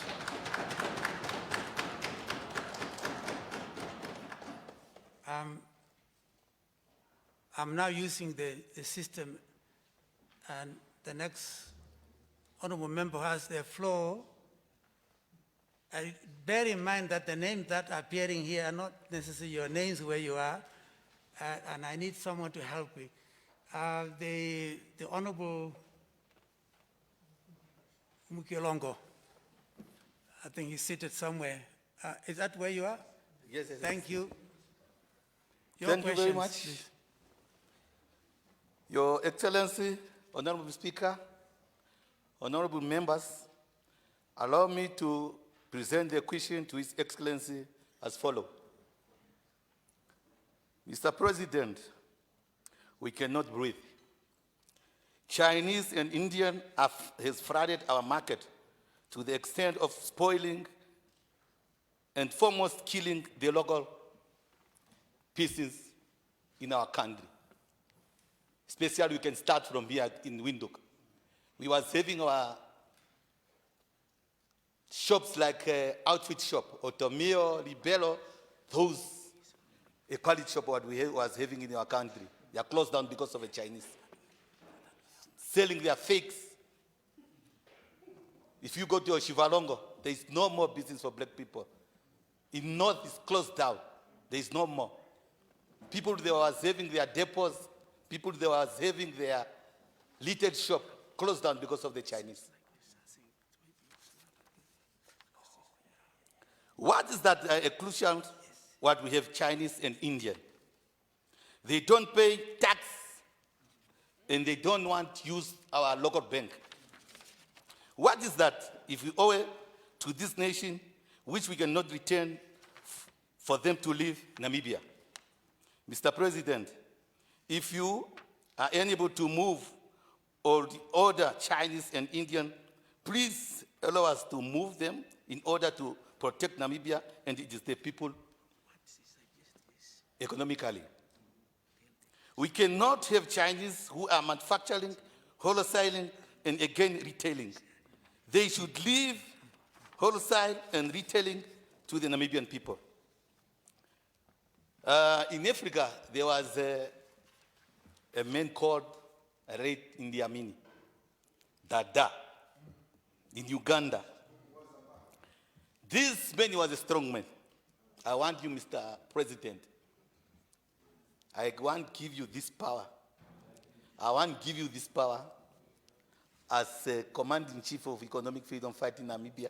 I want to give you this power like India Amin. I want you to give.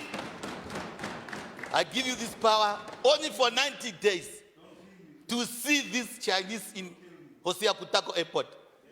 Please, if it's not, we take action.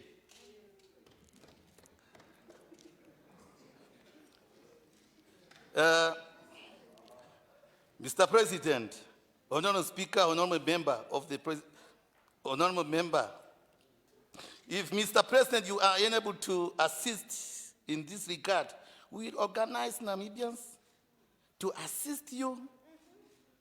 Namibia is all we have. What did you and the second question is, Mr. President, the nation is hungry to hear from you. Can you tell us, are you a part of the fish lot or anyone in your family linked to this scandal? You are done. My last question. This morning, in social media, there was a circulating that you and some of your cabinet ministers, you was having a private meeting to close down in Namibia, to replace with a private company. And that private company saying you're having a share. It is true or not? Thank you. Thank you. Thank you very much. Thank you, member. Thank you. We move on to the next honorable member, the Honorable Mike Kavekotora. Yeah, thank you very much, Honorable Speaker. Thank you very much, Mr. President.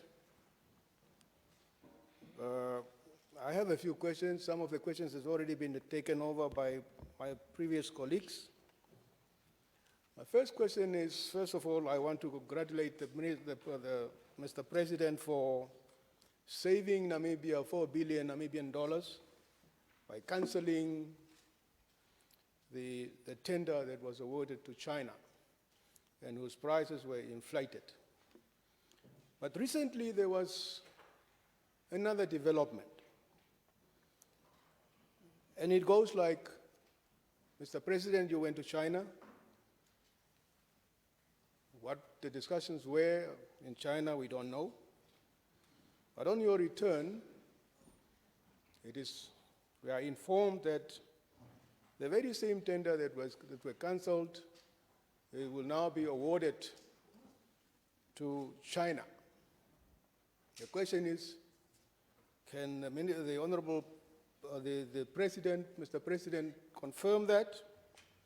And if so, at what cost is this tender being awarded to China?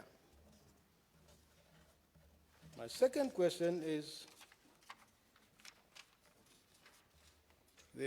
Mr. President, you also spoke about cancelling independence celebrations and so on, but it was also reported that you had a party for the birthday of your political party. And the opposition parties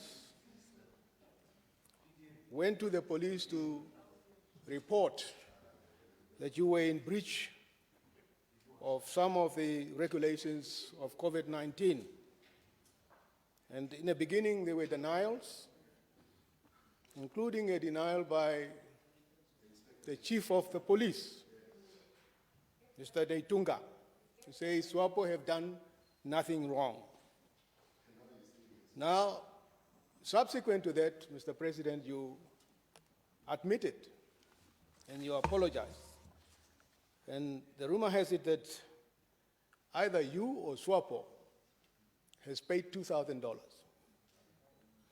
That is at the backdrop of individual members of the society who, if they were found by the police having breached the COVID, they pay individually an amount of $2,000.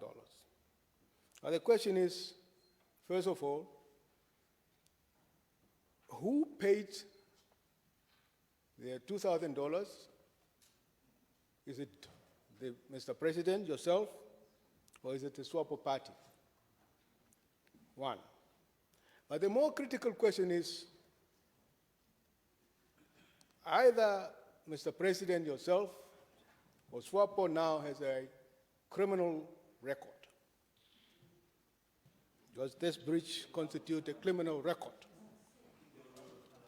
The question is, if it's you, Mr. President, why do you think that you still need to continue to be the president of this country with a criminal record?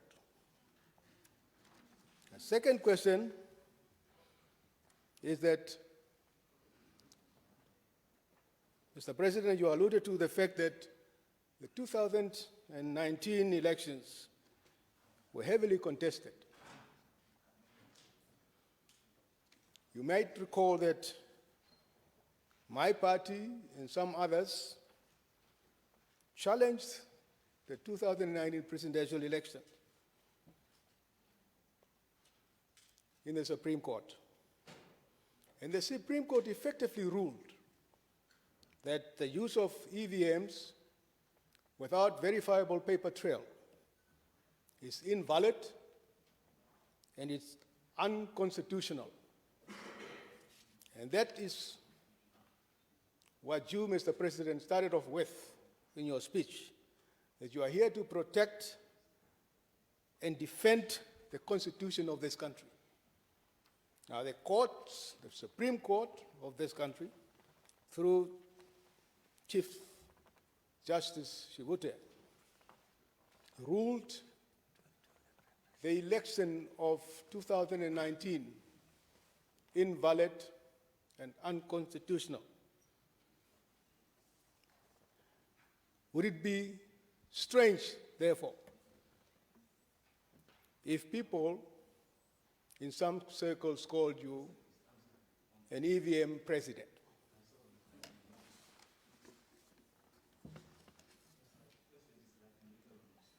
And lastly, Mr. President,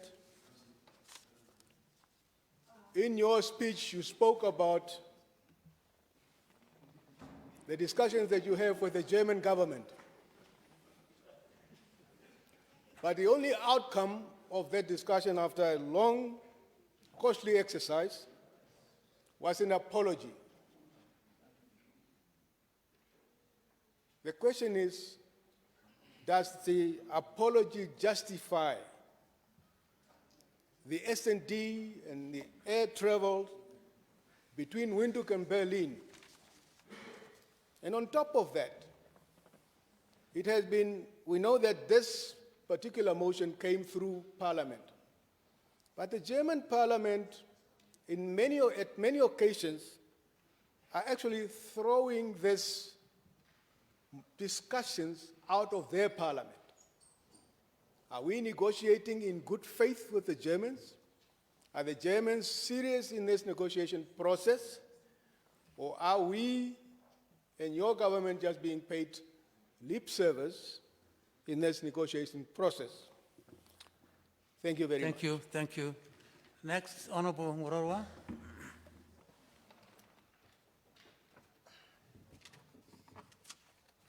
Thank you very much, Honorable Speaker, honorable members of this August House. Allow me to convey kind regards from the leadership of the members of the UDF to His Excellency Dr. Hage Geingob, the President of Namibia, and Madam Geingob, our First Lady, the Vice President of the Republic of Namibia, Dr. Nangolo Mbumba, and Madam Mbumba, the founding President, His Excellency Dr. Sam Nujoma, in absentia, and Madam Nujoma, also in absentia, and also His Excellency Dr. Bohamba and Madam Bohamba in absentia. We wish you all a very good health under these trying times of COVID-19 pandemic and beyond. Your Excellency Dr. Geingob, we thank you for the very swift action you took and the foresight you portrayed in trying to minimize the impact of COVID-19 pandemic on the Namibian nation. We applaud you for the good work and the fact that your foresight and the grace of God, the Almighty, so far has spared the Namibian people from any COVID-19 related deaths. Your Excellency, it is our humble belief in the UDF that all development in Namibia are aimed at benefiting the people on the ground. We are specifically very grateful for the upgrading of the Swakopmund, Henties Bay, Uis, Korigas, and Kamayab Road to a bitumen standard. Although the construction pace seemed to have been affected negatively by the COVID-19 pandemic. Your Excellency, we hope that the completion of this road will impact the economic livelihoods of these towns positively with the enhancement of the buying power in these towns by the flow of traffic users on this road. Your Excellency, it is, however, with grave concern that we learn that this road is to pass a few kilometers away from those towns and that the inhabitants of those towns are not going to benefit economically from the traffic flow near their towns. Your Excellency, President of Namibia, the same happened to Otavi town, and it also nearly happened to Karabeb town, but thanks to the fact that this aspect was reviewed and positively reconsidered. The U-turn just after the flyover bridge near Karabeb was constructed, and today everybody can testify how busy the shops and filling station in Karabeb are, thus providing a positive livelihood to the people of this town. I am therefore pleading with you, Your Excellency, President of the Republic of Namibia, that the designed route of the Swakopmund Kamayab Road be reviewed to go through these towns to benefit the people on the ground instead of next to the towns. In conclusion, Your Excellency, Dr. Geingob, President of the Republic of Namibia, it is also with very great concern that we have noted that no appropriation has been made in this 2020-2021 financial budget for the continuation of the construction of the above-mentioned road, which is, as we are speaking, halted some 18 kilometers from Hendy's Bay en route to Uis. Your Excellency, Dr. Geingob, due to the upgrading of this road also to a bitumen standard, the regular grading of the road is not being done at the required intervals, and this makes the road very unsafe for use by ordinary traffic. I therefore once again humbly plea with your high office to please look into the positive consideration for the refinancing of this very important development project. I thank you very much for your kind consideration. Thank you. The next is the Honorable Sebep. Yes. Thank you, Honorable Speaker, Ishitevi Kashavivi. That time, yes, that time the Vice Chancellor of the University of Namibia. I hope it's still in a good condition. It's still the same guy. Aha, that's good to hear. Now, Honorable Bernardo Swarbwe, leader and chief change campaigner of LPM, the last man standing to defend the legacies of Captain Hendrik Witbooi, Kwame Nkrumah, Marcus Garvey, and Chief Cornelius Korese. Some don't want to attend the Geingob Festival because they don't like Cornelius Korese. And of course, President Hage Geingob, I also applaud you, especially the last part of your speech. It was very good, excellent. But I think next time you need to hire much more better script writers. I think this time the writers let you down a little bit. It's just a revolutionary advice. Now, President Geingob, I'm just asking this as I recall my good friend Omep Ahusa Geingob, my dear good friend who departed this earth. He was very dear to me. We drove, I remember, to Katima, to Rundu, traveling around the length and breadth of this country. But as Thomas Hope said, he died a brutish, nasty, solitary life. And I don't want that to happen under President Geingob's regime. President Geingob, having said that, we hope that the endless cry of the business community, in particular our SME sector, to see the long-awaited Namibia Investment Promotion Act, that will see a real drive to grow local industries that will be enacted and implemented within this financial year. It must not pass this year. We must be intentional and patriotic as leaders in speedily implementing policies and measures to support local businesses, particularly our SMEs, especially in these tough, trying times. The merciless invasion of foreign businesses, such as criminal and corrupt Jack Huang, Stinahu, in economic activities that can be done by our locals, has been deliberately allowed in the name of competition. That must stop. We don't want anything to do with others that come and try to steal our people's resources. Being allowed by the deep state, of course, the kleptocrats must stop it. President Geingob, you have informed the nation that you are moving the SME development function of this ministry under your office with the establishment of the envisaged Namibia Board of Trade. Although this is a scary move, as we know your close deep state ties with the likes of your some dodgy character friends, we would like to know how soon this board is coming into effect, as well as once this function comes under the presidency, could you clarify if it will still be regulated under the Ministry of Trade and Industry, or it will function like the National Planning Commission, or completely separate as a unit under your office with its own regulations. We are also worried about the franchising bill. We can't allow a situation whereby monopoly franchisers dominate this country and even prescribe to us what we should do. The concern here is the fact that the Ministry of Trade allows monopoly franchising, who seems to have extraterritorial rights over a sovereign country, and continue to block new Namibian entrants into some of these new lucrative markets. I take, for example, the Kentucky Fried Chicken. It must stop. MNZ, for example. No law in this world should allow a multinational company to dictate to a sovereign country the rules of engagement under World Trade Organization in the context of globalization. Crystal clear on this matter. The continued blocking of young entrepreneurs to access some of the lucrative franchise license undermines the territorial integrity of the country and sends a disturbing message. On the grape farming, the last two now.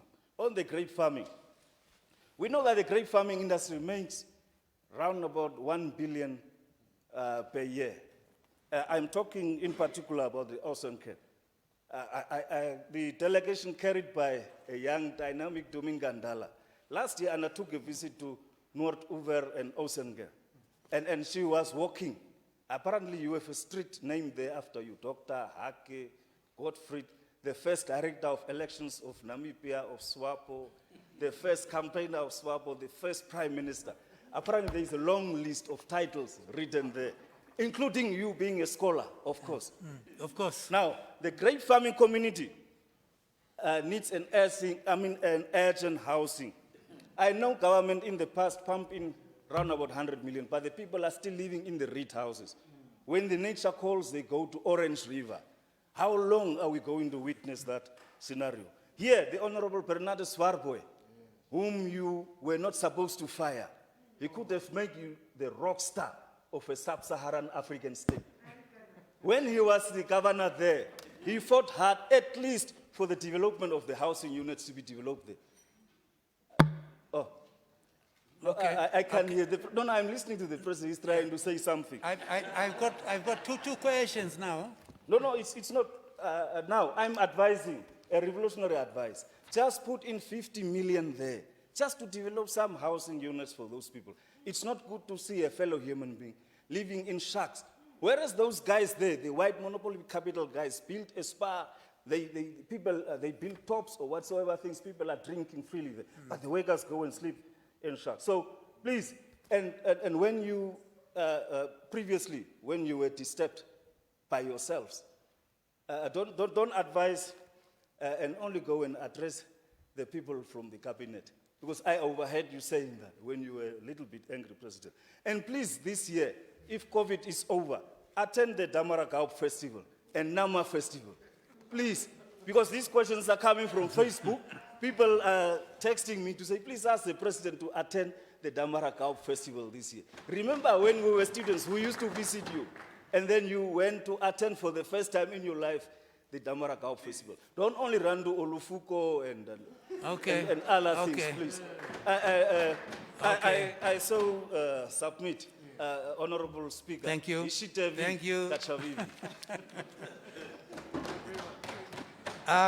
Next, Honorable Dr. Yambo.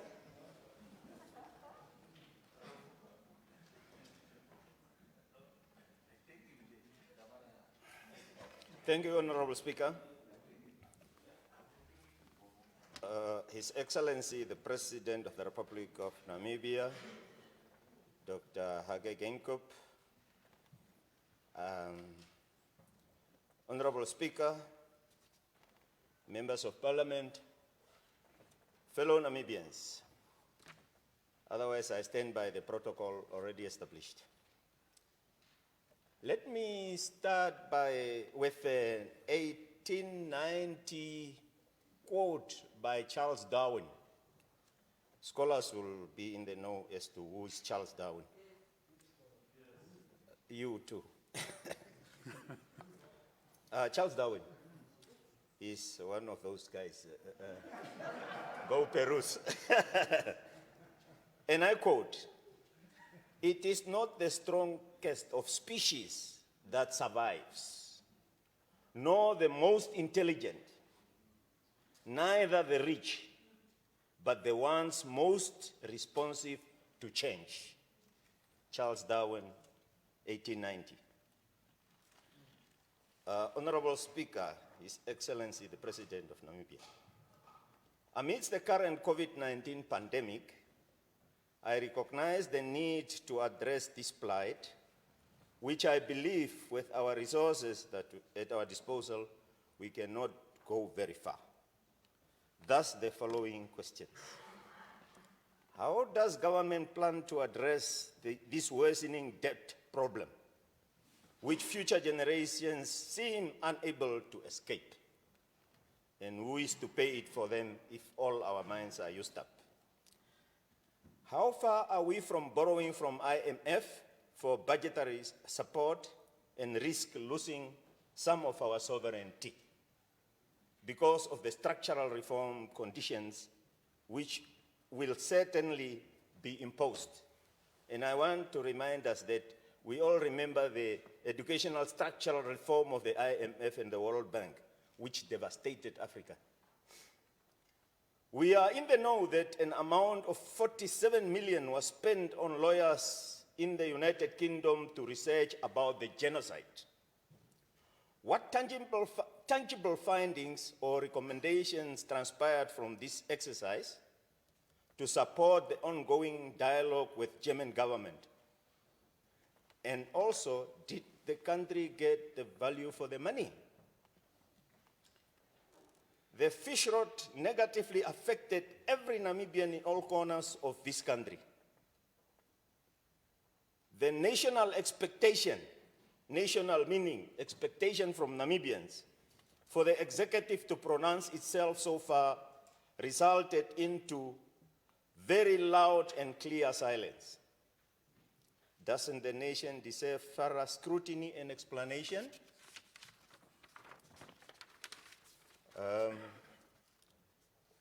If Air Namibia gets liquidated or privatized, will it be a trend for all state-owned enterprises? The second last question. Are our intelligence agencies commissioned to investigate the origin of the deadly, invisible pandemic? His Excellency mentioned the pandemic having destroyed humanity more than the 2 world wars. Is COVID-19 not an escapee from laboratories as a 3rd World War? With those pertinent questions, I feel obliged to remind us all that we all collectively are part of the solution. And I thank you. Thank you. Next, the Honorable Dr. Geingob. Honorable Speaker, thank you very much. Thank you, His Excellency, the President of the Republic of Namibia. Honorable Speaker, my fellow member here, Honorable Seipep, told me that today I am demoted. I have 2 questions. The first one is also on the issues of genocide and reparation, but not necessarily on the so-called bilateral talks between the 2 governments. It's more about, I recall, I think it was 2017, there was a meeting that took place at the State House between His Excellency the President and traditional leaders of the Nama Traditional Leaders Association and the Overhero Traditional Authority. Now, I remember that at that meeting, the traditional leaders made some suggestions, and my impression was that His Excellency the President was very much impressed by the model that was put on the table. And I was very excited as well because His Excellency the President told the meeting that within 2 weeks or so, another meeting was about to be called. It is now almost 3 years, and I'm still convinced, Mr. President, that such a meeting is very important. So my question is His Excellency the President still planning to call that meeting? And if so, when would that meeting happen? My second question, last year I have learned that the government of the Republic of Namibia was hard at work to repatriate Nama and Ovaherero people from Botswana. These are people who did not choose to go to Botswana, but they fled as per the extermination order of Lothar von Trotter. I have learned that there was a committee to organize the logistical arrangements and to facilitate the process of repatriation. My first question is, how far is that committee with the arrangements, and is there a date already decided when these people will come back? How inclusive is this committee? I mean, are the members of the affected communities represented in this committee? If yes, how were they selected? And lastly, I'm very much interested to know that should these people come back to Namibia, which is of course their motherland, where are they going to be resettled? Are they going to be dumped in GAM as well, like the others? While we know that GAM does not have the necessary basic services and facilities, we are fully aware of the socio-economic conditions in which these people are living. Thank you so much, Honorable Speaker. Thank you. For this round, I'm calling on the Honorable Matthias Mbundu to take the floor. Your questions, please.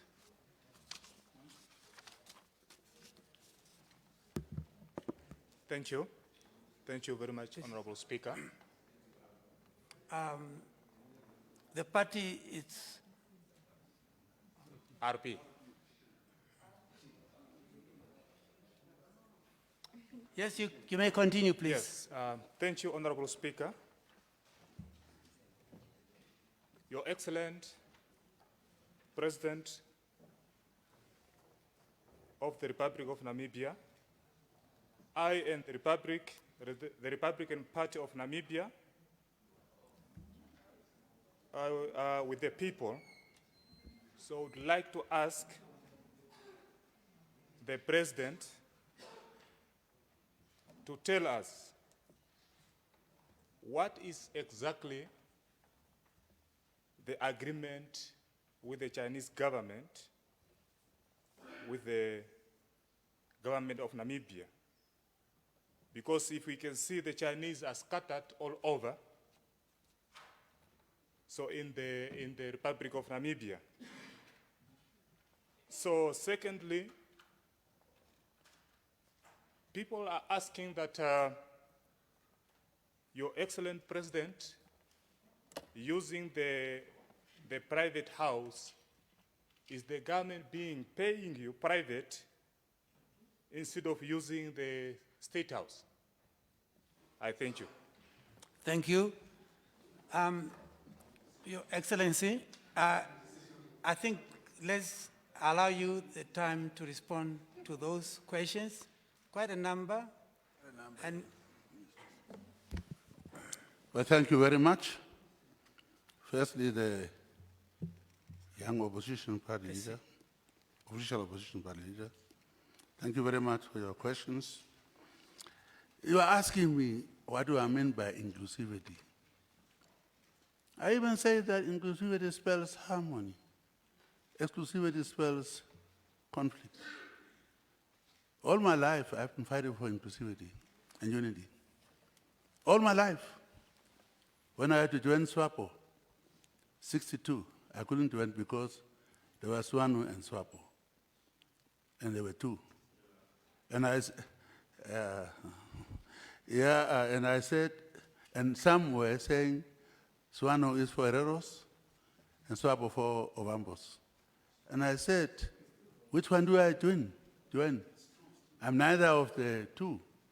Why don't you unite if you are fighting for the same cause? They're intimate, not exile. And late Kodongiri and Professor Gerina signed the agreement in '62, claiming that SWAPO and SONA have united. Because of that, I joined. I said, now you are doing what I want to do, because why are we divided? We're fighting for the same cause. And then we have been working with SONA. I was with SONA. People in my house, they come and ask Festus Munjwa. So unity to me is a sine qua non for building a country. Now to doubt, maybe that we are not serious about uniting, I don't know what is meant by that. One day, apparently, the Honorable Benane said that I asked for the post of the Vice President so that we can look at different ethnic groups and so on to balance. But apparently, I'm only balancing Ovambos. I don't know whether it's true or not. But the point is, I am for unity. I am for inclusivity. I will do my best to unite people. Because if you don't unite, there could be a civil war. Who gains out of that? So it's difficult to unite people because there are different interest groups and so on. But we, the leaders here, must start. You are young. You are telling me, old man, I'm going to go. You will suffer. Unite. You are the ones who have to start to unite. Tribalism is carried out by young people, not old people. I'm telling you. Wait a minute, you will answer. You know. I'm talking about tribalism today. Can I make my, when you were asking, I didn't know. I'm telling you, it is young people. To my surprise, they don't understand unity.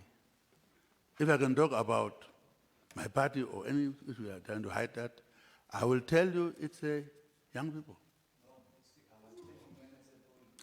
Okay, so let me just answer you, sir, that I believe in unity.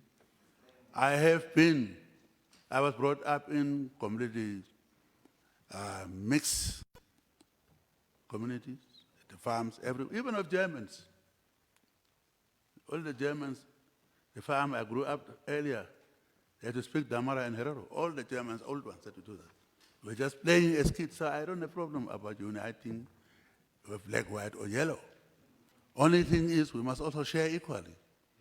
So that's my motto. So if you agree, join me.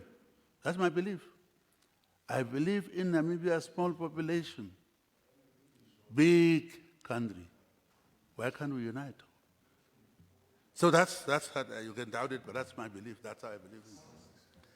A record is there to prove. Party headquarters. I didn't want to answer that. To start with, first, it's none of the business of anybody. Because, it's am I going to ask you about your house? This is, firstly, let me answer. I preface it to make my point. Firstly, SWAPO, maybe it's envied. Throughout about 30 years, we have been collecting money. We have, not you said 30 years ago, we started to say we must build our own party headquarters. And we have been collecting money. I will prove to you, we got 30 million from our own members. 30 million. I can show you, go and look at it. If you are not SWAPO proper, you didn't pay, we were paying. We were paying monthly. This is a dialogue now. Please. We need to do it within a given time. But furthermore, I'm just trying to introduce how we want to do things for ourselves. I'm telling you 30 million. I can prove it. I can prove it. You want to come and see, we can see it. When we're doing it, we said 30 million came from the membership. And then to tell you about who is building it. I said actually, no loan from anybody. No loan from anybody. The house is built by SWAPO party companies' money. SWAPO party companies, registered companies, not illegal. Yeah, you ask, I'm answering now, you go do something else. We know that kind of reasoning, you know? Yeah, truth sometimes hurts. I am saying to go and investigate. It's open books. It's open books. We said no loan from anybody. I said that in a meeting. We must pay. SWAPO party companies must pay. And we took money from them, 400 million, including that one, yes. Yes, with shares there. What's the secret? That's your problem. Who cares? I'm answering to the question. Let's have order, please. Please. Let's go through the questions orderly, please. Yeah. This is built by SWAPO's money. No loan even from a bank. And we advertise for companies to apply. It was in the papers. There was no such a transparency in this country than that one. Put in newspapers, and those companies competed. It is true, maybe, yeah, there are 40. There's a Secretary General sitting here. So briefly, if you want to know that we can open the books, that is built by SWAPO, with SWAPO companies' money. Even just recently, I said in a meeting, we will never take loan from anybody. So that's the answer. So I say, I'm giving you the answer. Unless you prove me wrong, I can prove it to you. Okay. Please, let's... Then, something about corruption. Corruption, huh? Yeah. Oh, questions, yeah. Very good.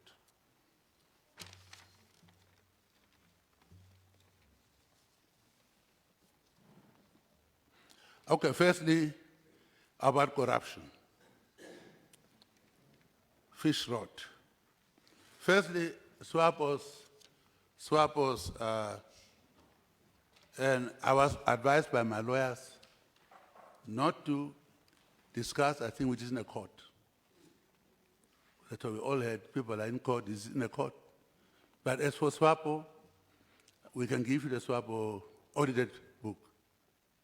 If donations were made to what you call, let's wait for the case. The case is there, it's going to be out. It's public, people are in jail. SWAPO members, they're in jail. The case is in the court, so let's wait. The second one,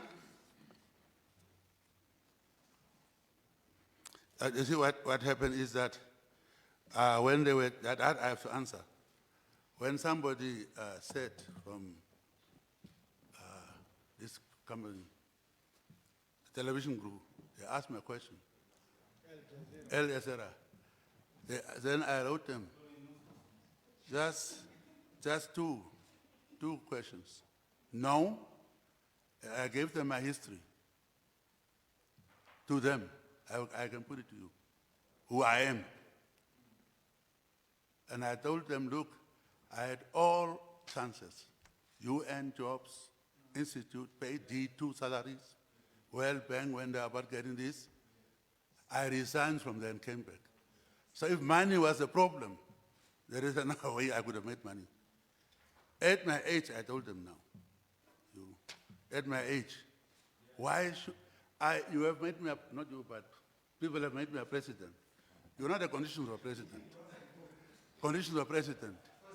Why should I go and destroy that? I have only a few years to go. Why should I go be so stupid? I'm not that stupid. So I don't need it. Huh? Please. Corruption is a thing some of us who started to work on corruption, it's mine, it's me. I fought for that anti-corruption commission to come into, it was opposed. It took time with Rupel and us working on it. 4 years it took. You.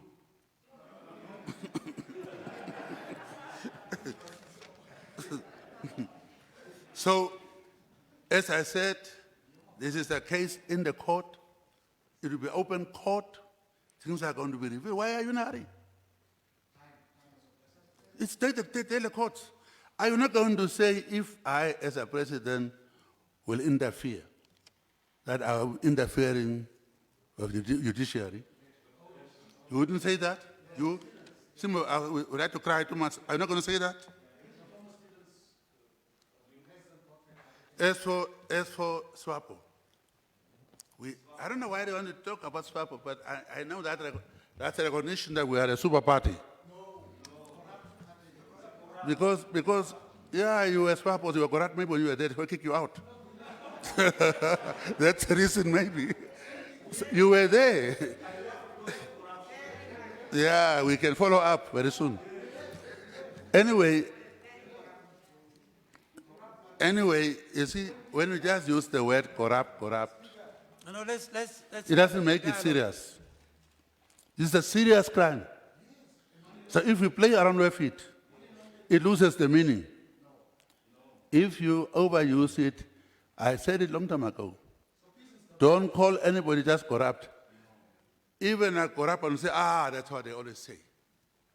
But if you use the word carefully, when you say Sebeb is corrupt, which is the case, then he will shiver.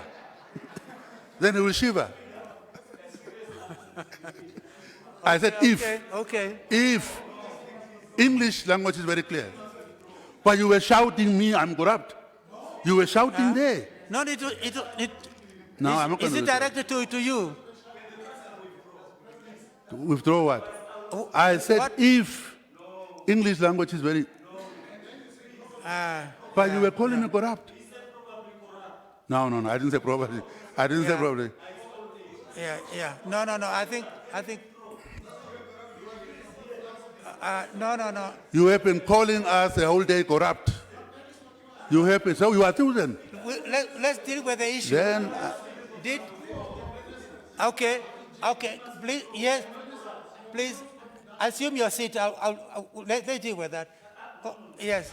No, because you need to be seated, please. No. That is the. Yeah. No. Just be seated first. I don't. Did you actually refer to the colleague as being corrupt? I said if. Huh? Go and get the recording. If. We are civilized, go and get the recording. No. I will not go. No. I will not withdraw unless we withdraw calling us. I'm SWAPO. No, please. Two of you are talking. What kind of behavior is this? Let's have order, please. Two of you, look at it. Yeah. No. Yeah. No. Let me tell you the word used. No. Please. Yeah. The president, according to the people who are close to him. No. Wait, yeah, please. No. Please, let's have order. You are just talking. You cannot teach me anything, by the way. You can't teach me anything.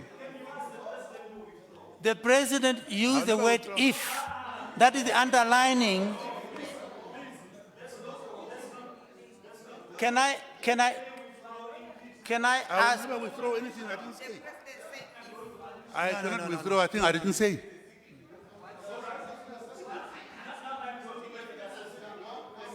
No, please. Let's calm down. Yeah, let's calm down. No. You. No. I will never. Sit down, sit down.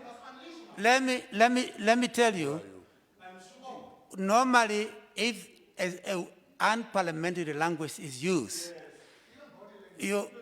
no, parliamentary language, it must, because it be recorded, it will be recorded, it will be on the records. No, I'm just saying,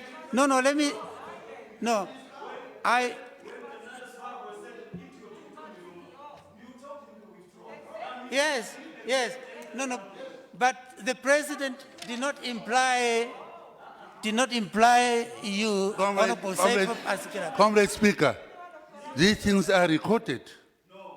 yes, They are recorded. yes. Go and listen to my speech. Yes. These things are Okay. recorded. Okay.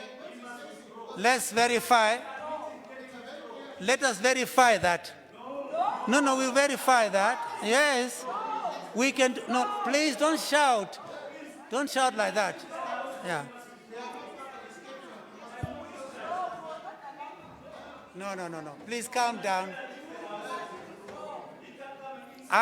No. I will undertake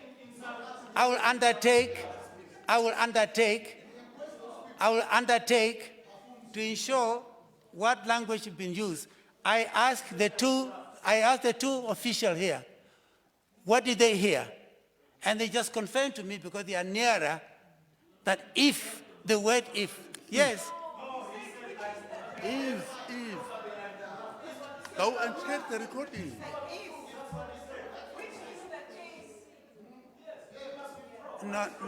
No. The word, Principal.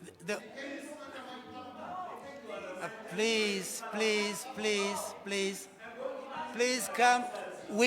We will not, can I just say this? In any case, that, yeah, wait, please, wait. This is a normal approach. No, please. A normal approach. When there is doubt, we have to verify the facts. And there's no way we can get into the records now. But that's something we are going to verify. I will undertake to verify that to make sure. Yeah. No, please. No. Yeah. Please. Yeah. Comrade President, please, can you continue responding so Yes, we can finish? No, please. As I said, when the people of that company asked, I told them that. And since the case is going on, it will be a public trial. Why don't you wait? People are in jail. Huh?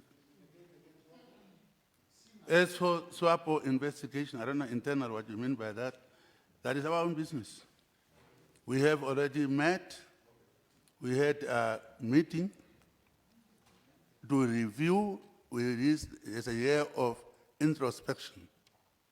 Not only this, but I made a long speech, but that's SWAPO business, that we must look into all the things, including results from the elections. Look at what we have done, but that's our own. You will understand that.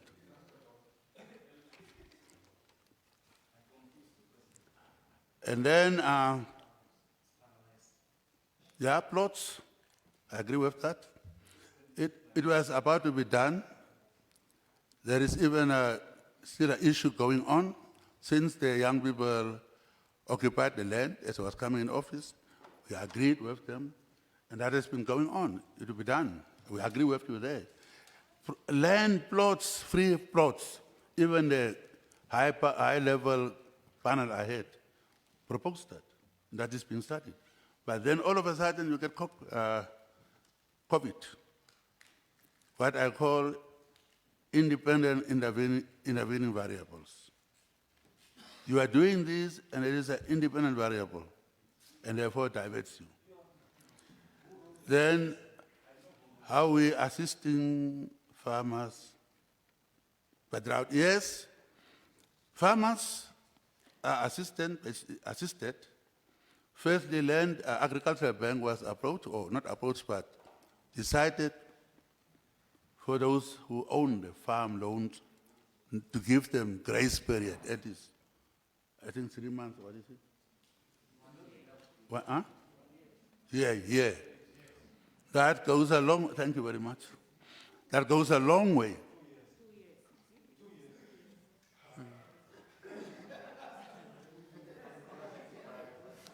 So that's the answer. You are saying one said 1 year, that means attention is paid to it. 2 years, 1 year. So attention is paid on the farmers.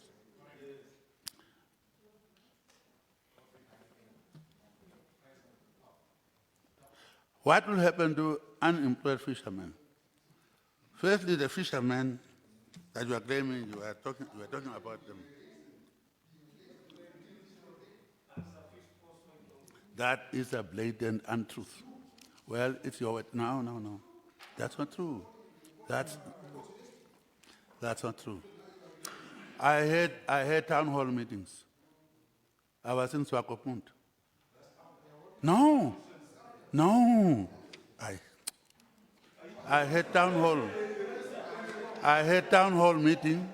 We'll get the dates. Yeah. We'll get the dates. This is recorded. Please. Yeah.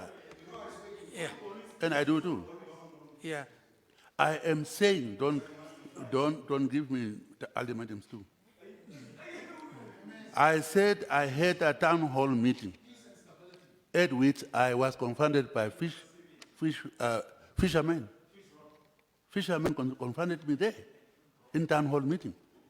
We discussed, we debated, and I told them, firstly, you went on an illegal strike. Please let me talk. Illegal strike. Illegal strike. And you didn't consult me that time. Now you are saying I'm not doing anything. I had at my president, what is it called, town hall meetings. That thing came up. That is before these new developments, where they were fighting with me.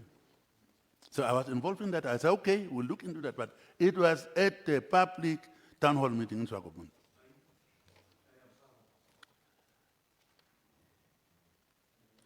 So unemployed fishermen already, I think, you must have read how they are going to be reinstated. Some companies were given extra quotas with the condition that they must absorb those people. 3,000, I think, have already been absorbed. Minister? 1,300. Yes, and the rest are still lined up. Even yesterday, Minister of Fisheries was saying that they are on the line. He's going to absorb. He was on TV talking about it. So the issue is being addressed.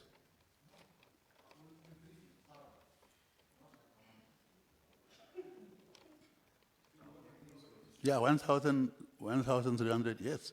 Those are now being considered. By 1,000, there were 3,000, I think. 5,000. So already about 1,300 employed. Companies were given quotas with a purpose that they must pick them up. That's a condition.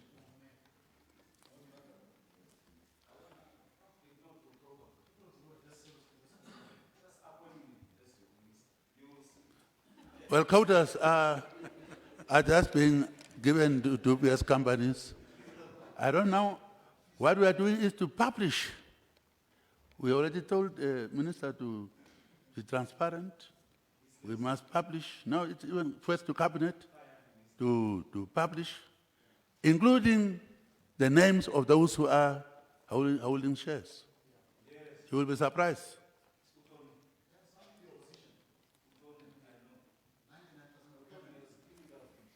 And then genocide, since two people have a serious matter, we will ask it.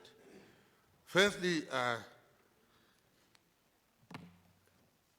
I am not supposed to say that this, but genocide issue has moved now. And I'm told, and Vice President is the man in charge.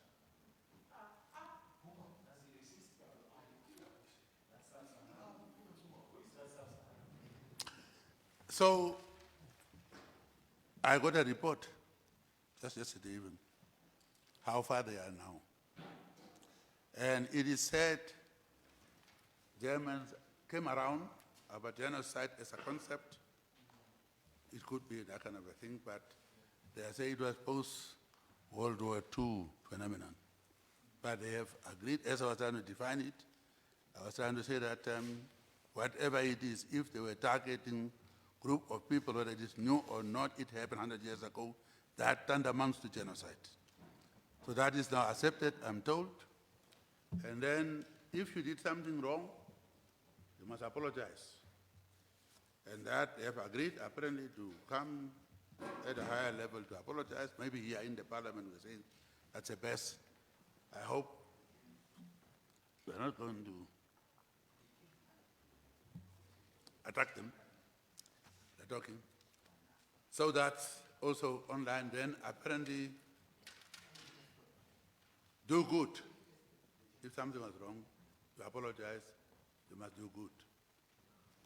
That's now about either money or projects or whatever. They are there now.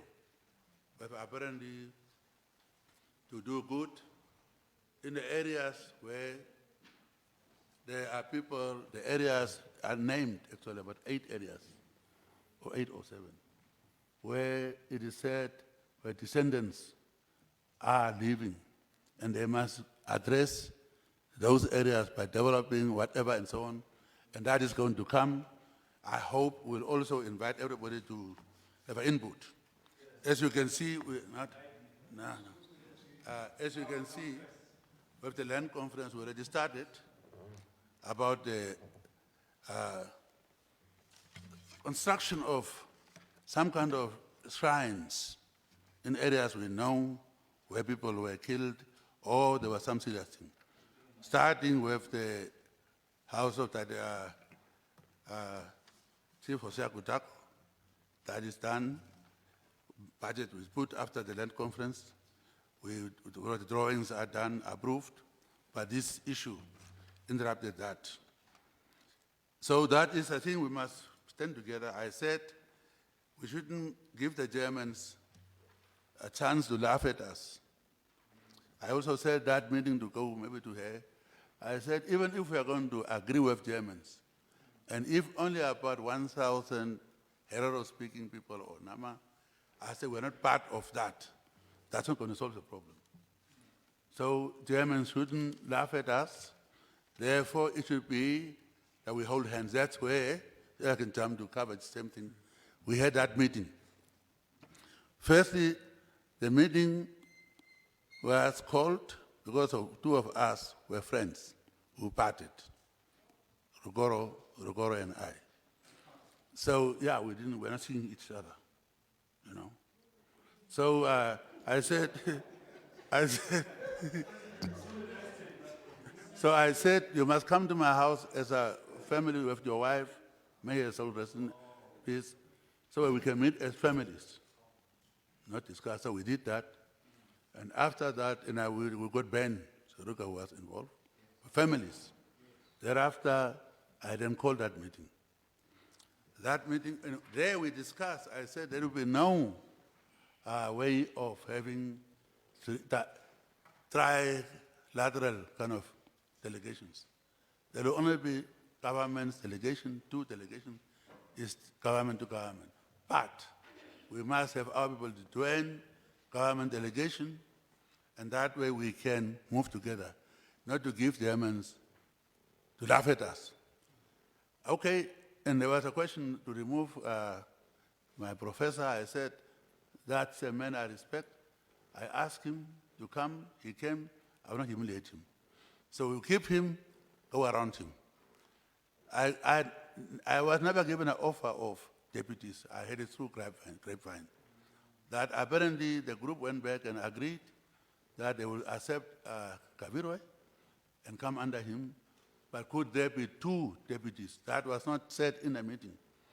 So when I heard that, I said, okay, that's not the issue we've agreed, but Vice President must now continue, because I have others to do too. So Vice President was continuing. I think he met some people, and I can call a meeting anytime, madam. No problem. If you ask me to do that, I can call a meeting and we can go because it's now getting crucial. And Germans wouldn't get a chance to escape and say we are disagreeing. So I can call a meeting and that we can go and just report. I will get the people who are negotiating to come there and report and see way forward, how do we do it?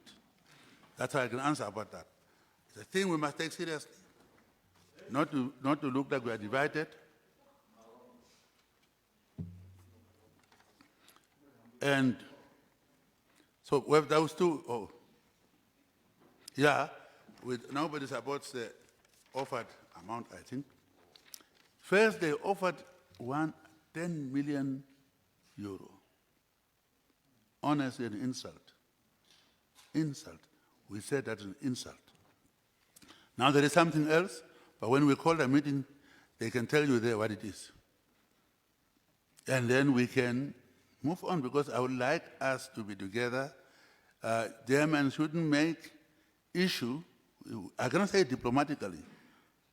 Diplomatically, they are saying something about me, but that's all right. But I don't want us to be, I will tell you privately, divided by them. Germans. Now divided by Germans. Divided by Germans. Divided by Germans. Divided by Germans. I will invite you to genocide.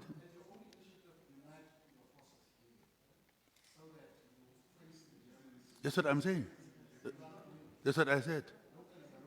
Well, you see, you don't pull a person. See, if I say come to the meeting, you don't come, what do I do? I must drag you. Come to the meetings. What effort do I need to make? You must just come and solve the problem. Yeah. Yeah. No dialogue. Yes, now foreign companies must not be allowed. Oh, this is just the same. These things. You finish. That's different. Oh, but the honorable,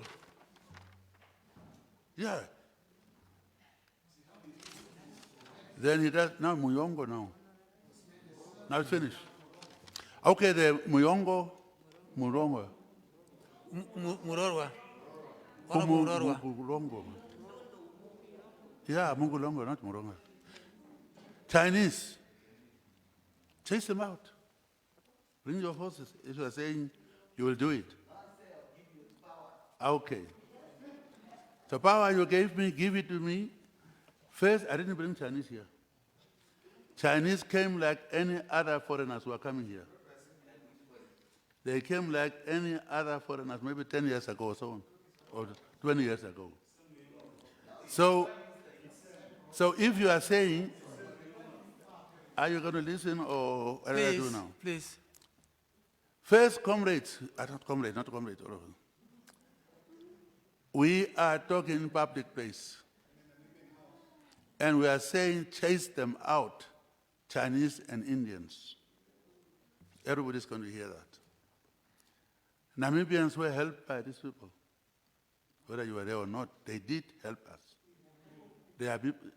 These countries were helping us during the struggle. I'm just saying, is it good?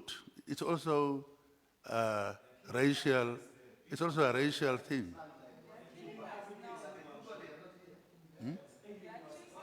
Okay, if you want to say it, I'm not going to do that. We are having everybody here in this country. And if Chinese are killing our people, as I said, I went to China when I was a Minister of Trade. When I was in North, there was nearly a fight between Namibians and Chinese. And I said, comrades, give me a chance. That's a big power. Let me go and as a Minister of Trade. I went and told them, look, your people are not behaving well in our country. They don't pay required level of salaries, now overtime, and therefore, and also are competing with the small people. We talk about investment, but not you to come and compete with our small. I said that. And then After that, Chinese answered. We opened up our country 30 years ago. There are some private companies too who go on their own. But government companies will be controlled. But he said there are good Chinese and bad Chinese, as you maybe have bad Namibians and good Namibians. And therefore, if Namibians break your law, if they break your law, let your law take its course. Foreign Minister of China came here, in English he addressed people and say, obey the laws of Namibia. And same thing we discuss daily, if they break the laws, and I said as an African, problem with us is people come, no, the Chinese told me, when I told them, that capitalism here, what is going on here? They said, look, we have changed. But whoever comes here comes on our terms. Chinese told me that. And I keep on using that. Why did we allow people to come on their terms? Whoever comes here must come on our terms, Africa as a whole. So that's what we are saying. If they do something wrong, we allow them. But don't let them. So yes, they must obey our laws. And that is what they know. We told them. Ambassador, that I told them that too. I went to China and said that. Don't compete with our people on this hair and these things. You must invest. Yeah. So the next one is foreign companies. Well, it's the same thing. Foreign companies, firstly, believe it or not, we're a capitalist country. You will be telling a lie to yourself. It's true. So mixed economy is what is required in our constitution. So you cannot just go and say, no, company must come here when they come to invest. They must not come and do wrong things, that's the issue. When I was a Minister of Trade, I was telling people to come and invest in Namibia. And they are doing that too now, others. So the question is they shouldn't come on their terms. They shouldn't invest in certain areas. The law was being amended when I was there, where we identified first essential goods like uranium to belong to government. It's quite controversial. And then also to reserve certain things to Namibians. That bill was delayed. I left the trade. It's not yet. It's passed now. Huh? Yeah. So that's we have to do. I'm not in a parliament. Okay. Yeah, it's the same thing about we shouldn't have the foreigners to come here and so on. But we're not the island, comrades, honorable members. I don't think we can say we must just close our doors. Look at what is pandemic. World is cooperating. It is teaching us to hold hands. But they shouldn't come and do things as they want. They should obey our laws. But when you talk about these Chinese, who built the breweries place there? Breweries near Otabi. Horongo Cement. We talk here Chinese, but when you are going to see companies, partnership with many Africans, Namibians, blacks. Yeah, we will reveal these things. And I don't say anything wrong, but it's true that some of the people who are talking Chinese are partners of Chinese in some companies. Yeah. Then next, we now go. I think I'm taking too long. Honorable, Okay. if I didn't answer all the questions.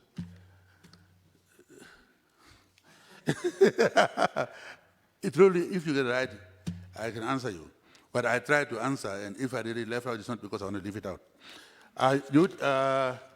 Next, we have EF, Chinese, I answered. Mike.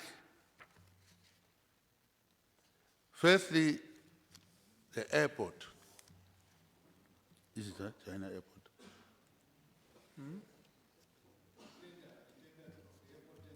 Tender. The current one or the one I stopped?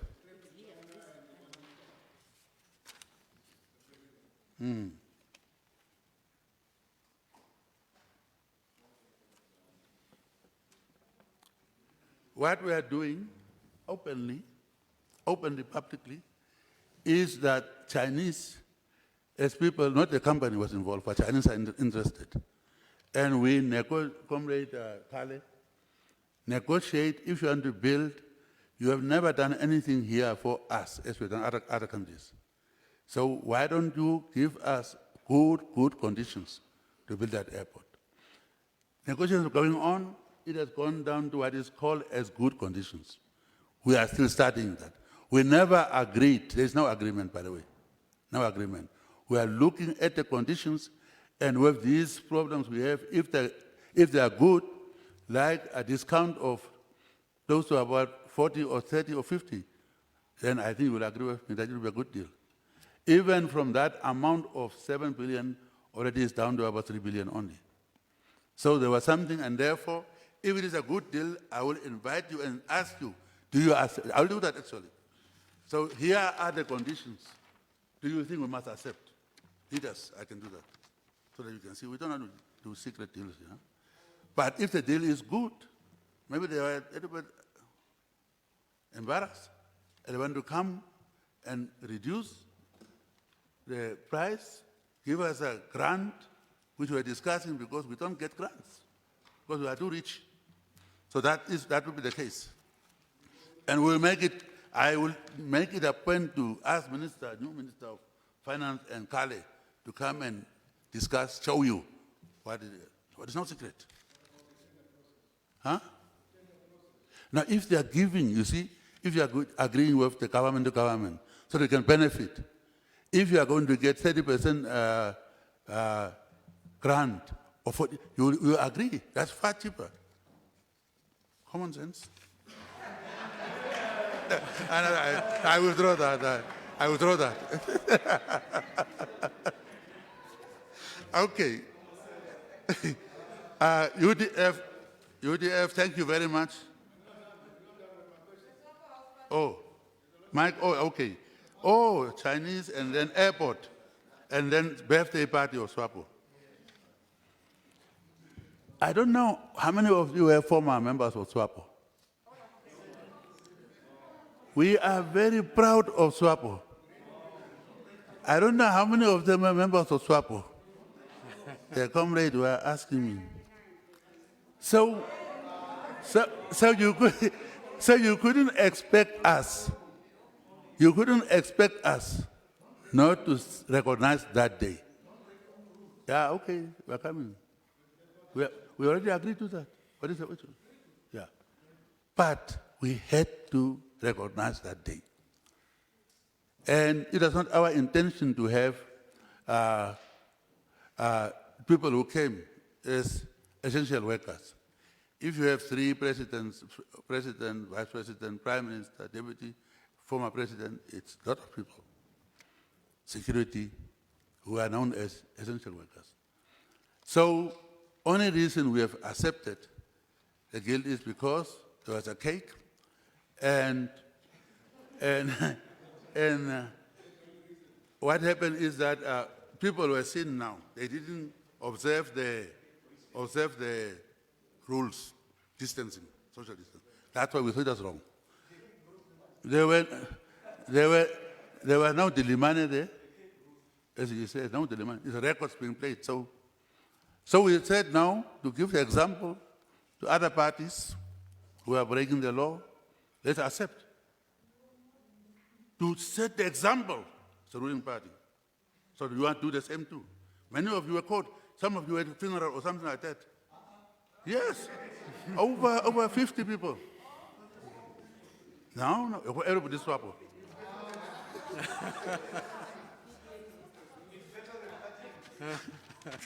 Okay, then we help me. Who?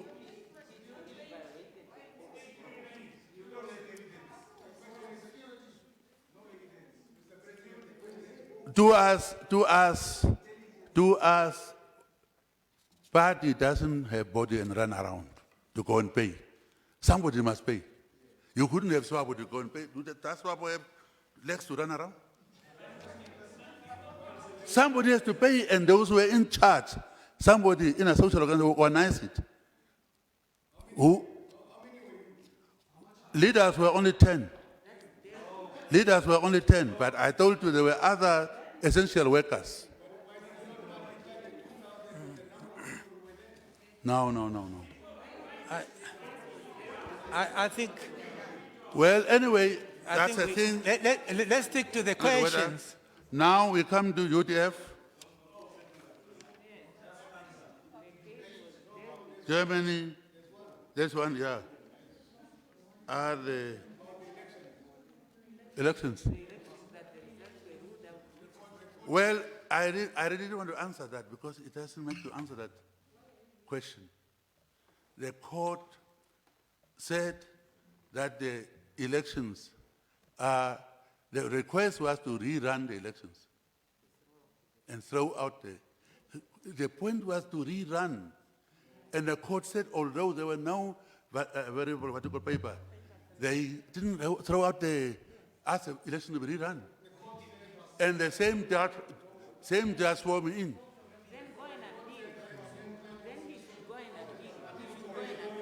The court, the people who went to take the case didn't say there were irregularities in elections. They didn't say that. They didn't say that. Therefore, they are saying the election cannot be nullified because there were no irregularities. And go to the court. The court allowed, they swore me in. The chief justice swore me in. So why do we have to answer that kind of question?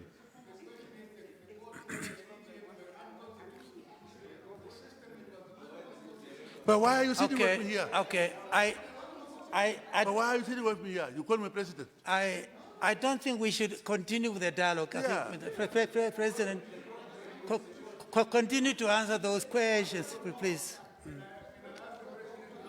Yeah, and, please. You say please. president. Which president? Yeah. Okay, let me go to this one now. To UDF. Honorable Murorwa. UDF, thank you very much. You were the ones who really remind me of the days I was a parliamentarian, where there was, it doesn't matter. I look better than some who are older, younger than me. I know, I see there. UDF, thank you very much. Thank you very much for your polite and parliamentarian way of doing things. Thank you.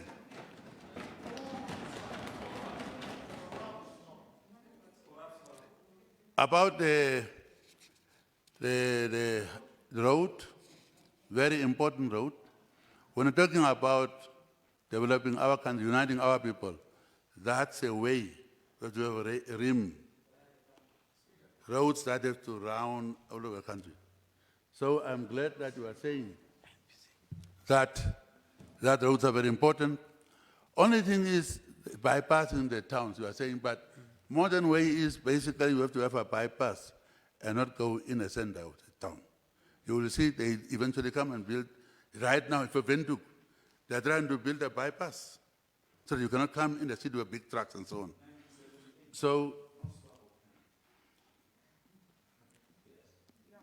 So, as you said, that brings development.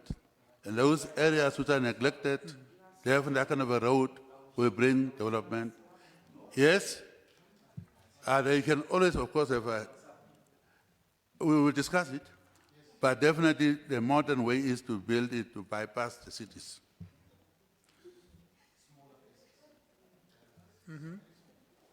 It will grow one day. We are planning for tomorrow, not today. Well, again, Saibeb, Mr. Honorable Saibeb.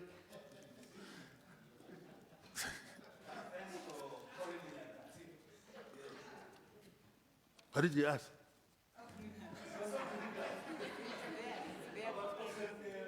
Very complicated. Yeah. What did you ask? You are ready to help me. Oh, awesome care farmer, I just agree with you completely. I was there, I was so disgusted long time ago. And I thought by people in the grass, what you call? Still? No, I definitely, that one we must just go, all of us, and just see to it that conditions must improve. All these years. Oh, for the first time. I know I'll get you. You are just young people anyway. So that is good. It is one thing we agreed on. Why not? The board, what is the board thing? Investment, yeah.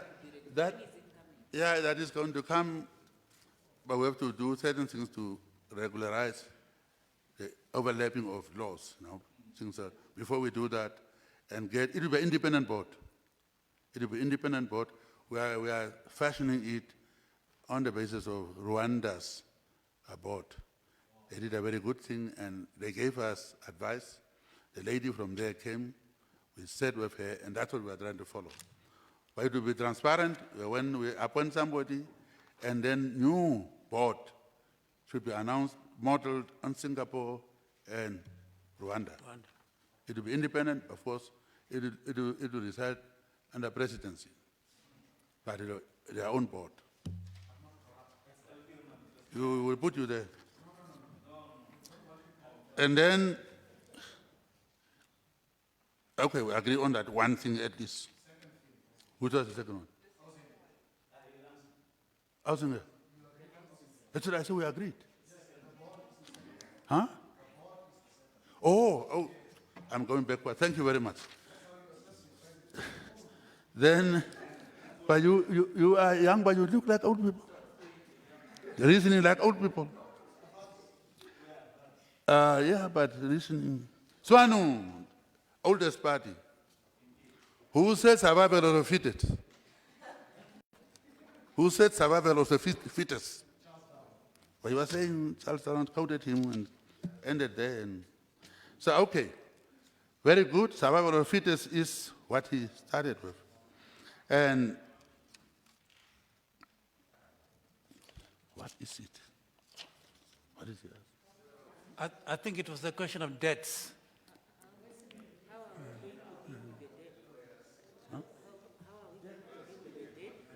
Oh, our debt. First, the minister, myself, cabinet, we are all concerned about ballooning debt. Very much. We had only local debt, basically. Our local debt was 72 in the beginning.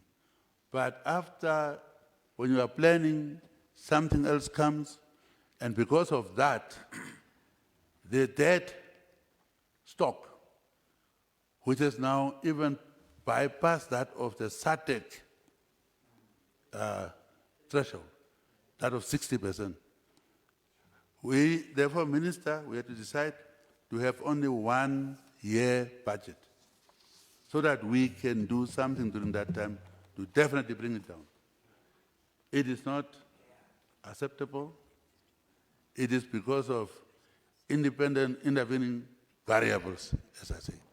We didn't expect as we were planning, expect the drought, the downturn of the economies, commodities, and so on.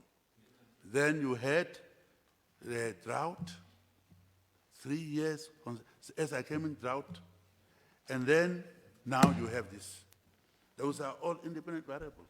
We didn't plan for that. It came now, we have to divert. First, you say, I said about 3 billion to spend on the drought food.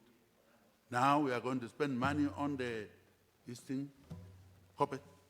So unfortunately, we are caught up in that, and I can agree more with all of you, that debt is not sustainable. We must just do something to reduce it. Okay? We are together there. And Minister didn't, you see, consolidation that we had, it looked bad, but if we didn't apply that consolidation, which made people lose jobs, we could have no situation. So I admit this debt is not manageable. We must just do something to reduce it by all means. Yeah. The plan is coming. Noto, I answered part of the question, but, huh? Oh, that's what is the cost. That part of the that will be part of the whole thing.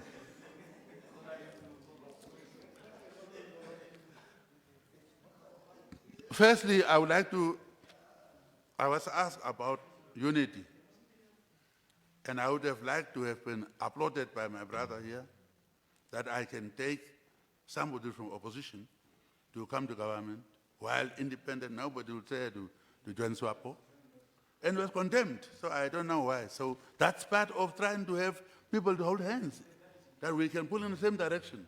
Why should that small thing be attacked? So that's the way, as I said, you who are sitting here, you're not enemies. I said that. Your enemies are the poverty that we're fighting and yeah. So I said that. Are you enemies?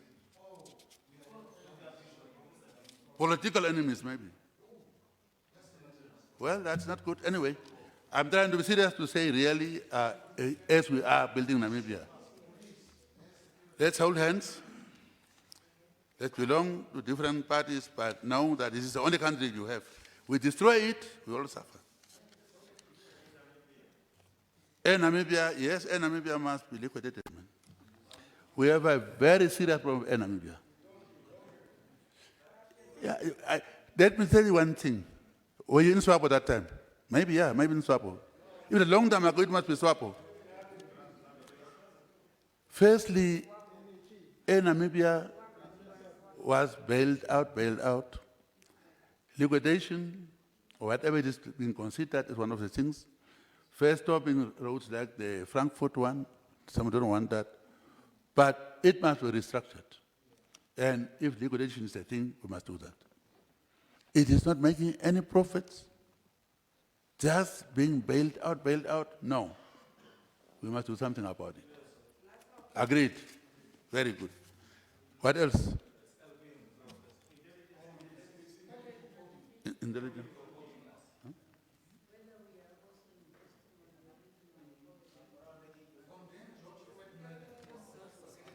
Huh? Oh, please. To say that COVID was from in the laboratories, I'm a political scientist, but not a natural scientist, so that's for you guys. To say something was made in a laboratory, that's beyond my oncology. Huh?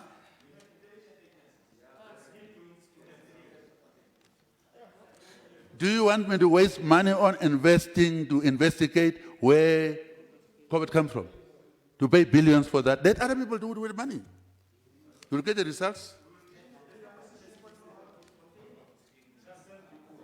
Seriously speaking, that's not how we can spend money. Now, about the people, our people from Botswana. Firstly, I don't have full information on that. But what I know is that there's always been a talk that they must come back, those who want to come back. Botswana, let's say, under Kamas, what you call, talk to me about it, about cattle, as it happened last time too. They said they must come back, those who want to come back. That's where it is. Maybe slow, they have to renounce their citizenship there. They was also talking about this, our citizens, we educated them, and all kinds of things were said. But those who want to come back must come back. And maybe we'll give you a feedback. I cannot say where we are now. If they are coming, where are they going to be? Leaders. I went to GAM as a minister. When I came there, I said, why are you all just here? Why don't you spread out to be in all other regions? By that time, the feeling was that they wanted to be together. So we have to ask them maybe, but people must go and be resettled anyway. But if you are coming from some other place, you are a little bit worried. You don't know how it is going to be. So you want to stay with those whom you know. That's why that is happening. So either to buy farms around there, because there is a standing policy to buy farms adjacent to resettlements. So if they want to stay there, but to integrate our society, we must also encourage that they must go anywhere to be resettled properly. But if that fear is there, we must also accept that and maybe see to it that we can maybe expand the area. Although it's not a good area, I know it's tough. And the Zan have daily complaints. I have a case now about people who went with cattle taken. That thing is still there with me. Within Hereros and San. Huh? Yeah. I was told that name is not a good name. You have to give new name. San means apparently Southern African natives. I didn't know that. So we have to look for a better name, maybe. Then Republican Party. Nice to see you. I'm impressed. Democracy has increased. It's not one party state. You are now many here. Republican Party, what is it? Agreement with Chinese, same thing. What was it? Chinese, yeah. Chinese question I already answered. Yeah. But as to where I stay, you know, when I was in exile and I was coming back, I said, I would never stay in government house. And I built my own house, that time as a prime minister. Right now I'm using both, but I stay more for reasons that dealing with intelligence and security even. We don't discuss, but I do what you call. So I have my house, I'm very proud of my house. And some people are retiring after 30 years as a minister or so, not a house, not your own house, not your own car. Come on. We must plan. Where is your car? We must plan to retire. I have already 4 years and a half before I go. Plan for retirement. So that is part of my staying in my house too, but there are other reasons. Huh?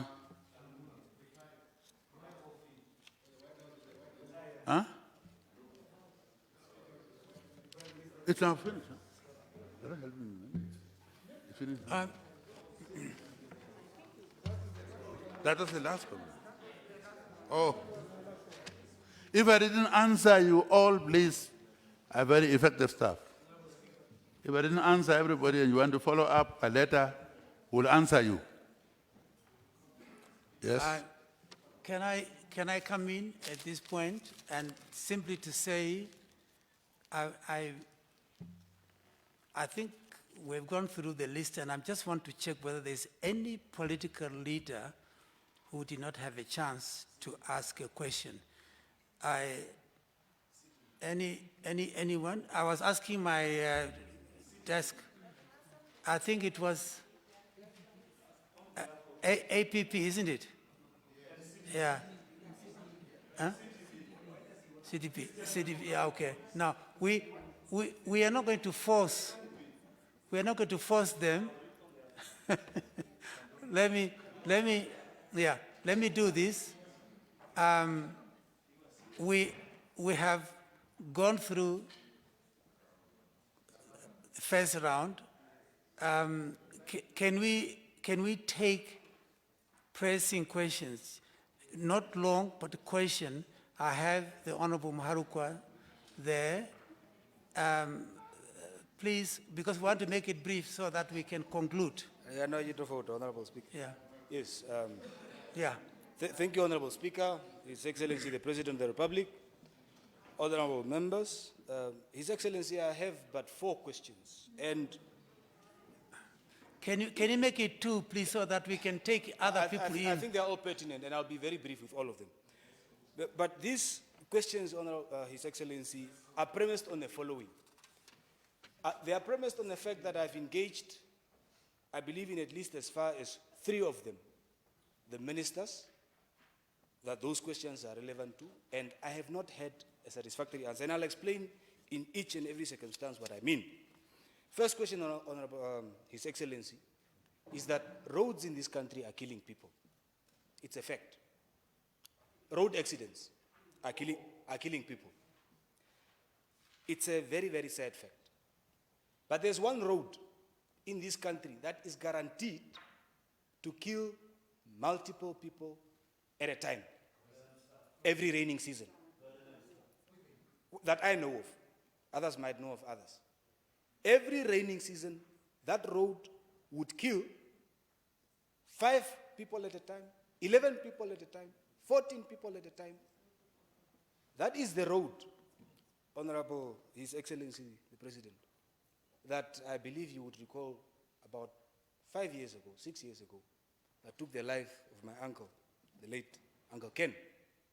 Last raining season, an ambulance was taking a woman who had given birth to a premature child from Okangwati to Opuo. That because of rain, the mother who had given birth, the newborn baby who was given birth to, the mother of the woman who had given birth, and a number of other people, including a driver of the hospital, perished on that road. The reason being, the bridges are not proper. This road has been earmarked to be tarred. But of course, 2 years ago, because of the financial constraints, the MTF has no money for it, or provision has not been made. I've engaged, maybe the Honorable Kale would not remember, but I've made my voice heard to him privately, personally. I've made this fact known to the Honorable Kanjode when he became a minister. Now that he's DG, I've made him aware of it. None of these really have an answer, maybe because of a lack of money. Honorable His Excellency, the road between Epupa and Opuo, come the next raining season, will kill again. Can your office at that highest level intervene for money to be availed? Of course, an audit maybe should be done to like roads that do the same, for provision to be made that we don't continue suffering the loss of life when it can be avoided. His Excellency, the next is, I brought a motion through the PDM through myself, brought a motion to this parliament. And that motion was to deal with the red line. Spoken widely with all members of this parliament, myself, including members on that side. The Honorable Narusep called me into his office. As, of course, he's an elder, a man that I respect, but as a colleague at this level. Called me to the ministry. He consulted. They made a presentation with his team and said, please, we don't want to go on the floor of parliament and differ on this pertinent issue. In terms of that presentation, everything was in place for the red line to be dealt with, for Namibia to be united, because currently we have two Namibias, two economies. Unfortunately, I withdrew that motion, believing that government finally is taking the red line seriously. And in addition, this issue went to the land conference, of course, that I did not attend because of the politics at the time. Because of the politics at the time. Be that as it may, His Excellency, the resolutions that came out of the land conference, even if I was not there, I'm a Namibian that is entitled to a view, to me are not serious enough. His Excellency, the red line needs 100 million according to that presentation that was made. Maybe in a bid to unite Namibia, as we are saying, maybe something should be done about that. His Excellency, my second last question is a question that I've discussed with the Honorable Shimi, albeit very briefly as a new person in office. And it's the money that has now been verimented or been urgently been given to the Ministry of Health and the Ministry of Education to ensure that we can stem the advancement of COVID-19. Quite a huge number of millions. Now, If there's one fact that maybe the Right Honorable PM and myself differ, is in the fact that I happen to think corruption in Namibia is systematic. The system produces corruption. Of course, the Right Honorable PM says no individuals are corrupted, not the system. But the system produces laws that people use for that. So it's systematic. Now, the question is this. If this money that is going to be used is, there are going apparently to be special procurement processes to fast track. They are very welcome because these are urgent measures. What are we going to do in terms of these measures to ensure that these monies are going to be used and used very efficiently and very frugal, in a frugal manner, if that's the right word to use in Parliament, to ensure that people are not robbed again of this money through corrupt activities. His Excellency, my last question perhaps relates to your answer on the SWAPO office, which says the $700 million to build emanates from SWAPO donations and SWAPO companies. The question is as such. Since independence, or since the establishment of each and every SWAPO company, how much did each of those companies in profit or revenue make from public procurement? The reason for that question is this. SWAPO is the owner of the companies, as it's being said. SWAPO is the party that is holding government coffers for the past 30 years. And as far as my recollection is, there is no political party that owns a company that deals directly with government. So the question is, how much did SWAPO make in business with government for the past 30 years? Thank you, Honorable. Thank you. Next, no, I have a list that I want to exhaust, please. The Honorable at the back. Thank you, Honorable Speaker. Honorable Van Wyk. Yes. Oh, you had a haircut. I couldn't. Yeah, thank you, Honorable Speaker. Actually, a new style. Yeah, yes, indeed. Mr. President, good afternoon. I actually had a few questions, but since time is running out, I will only concentrate on one. Thank you. And then also have a small comment.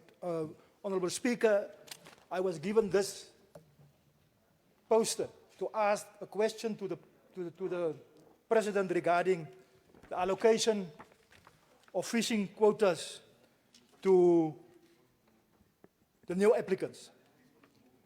Honorable Speaker, Mr. President, it has been indicated by applicants that the process has been compromised already. It is alleged that a lot of corruption has taken place. There is a lot of favoritism. My question is, Mr. President, is it really worthwhile to continue with the process while we are having a lot of questions and allegations regarding the process that is headed by Honorable Kawana? I want, Mr. President, just to enlighten the applicants on the issue with regard to the allocation of fishing rights. Thank you. Then, Mr. President, a comment. We have just a few days or few hours ago witnessed how the law enforcement, especially the NAMPOL, how they have manhandled a journalist in your presence, we understand. Mr. President, my party condemns this kind of action by law enforcement in the strongest possible terms. We do understand that an apology was issued. We appreciate that. But the apology, Mr. President, is not enough. We want to see action against those who mistreated or mistreats our citizens. Thank you, you. Honorable Speaker. Thank you. Honorable Swartboy, please. Thank you, Honorable Speaker, sir. I recognize the time, but I must commend you that today you have chaired exceptionally well under very difficult circumstances. Yes. That compliment can only come from my former student. Yeah. Honorable Speaker, sir, I want to ask Dr. Godfrey Geingob, first Director of Elections and all of those things he likes to hear, about this matter of the procurement board in which one ethnic group was placed in a very definitively powerful position in relation to the question of unity and so on and so forth. What is he going to do about it? Because his Minister of Finance is quiet about a procurement board that essentially represents one ethnic group in a post-independent, post-colonial Namibia. That is one. Two,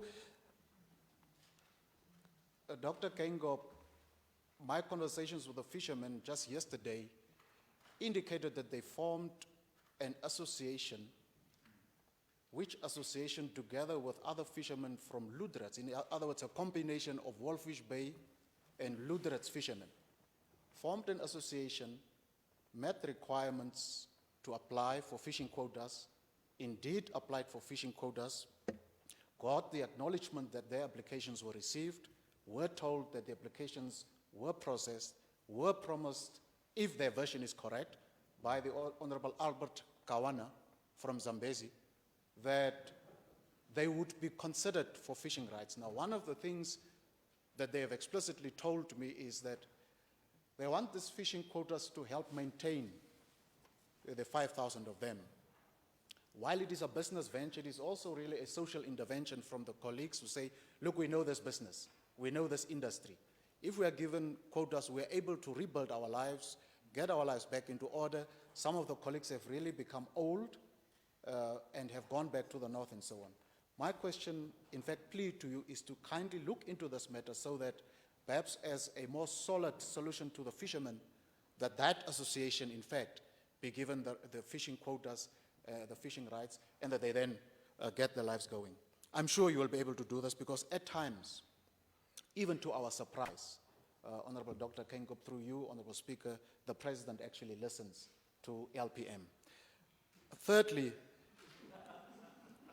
Thirdly, Comrade President, not a lecture, but just a request also. When you acknowledge 23-year-old person that was appointed by you, 24 now, and you as head of state, although we dispute some of those issues, but nonetheless as head of state, you forget or deliberately omit to acknowledge other 23-year-olds. It hurts them. There are two ladies, Ina and Utara, that are also young Namibians. They were in the same class, these young people, and it hurts them because they are young people. Yeah, yeah. Very good. Yeah. They feel hurt, and sometimes small conflict starts with these young people. So please, I would like you, Your Excellency, to acknowledge these young ones also. The last one is the budget that was presented clearly is a crisis budget. It recognizes the indebtedness of the state and that we have to do something about it. Comrade President, and comrade in the broader sense, not in the SWAPO sense. Your minister, your in the Honorable Speaker, the Secretary General SWAPO party is disturbing. The plan needs to emerge. How is the debt going to be repaid? In what time frame? Secondly, the structural problems of the economy are not addressed. I was with the Honorable Schledwein today to say, look, get agriculture going, because there you can gain low-paying, low-skilled jobs, but you are gaining immediately. That's an area that must be looked at. And so therefore, unfortunately, the way the budgeting system works is that other political parties are unable to really come in. It comes here, it's sometimes too late. But the whole budget, actually, if I were you, I would say redo it, cut some of the things a little bit more, and a very radical one, which I know it will be difficult for you to consider, is given the budget line that has been given over the past 6-7 years to employment creation and trade and industry.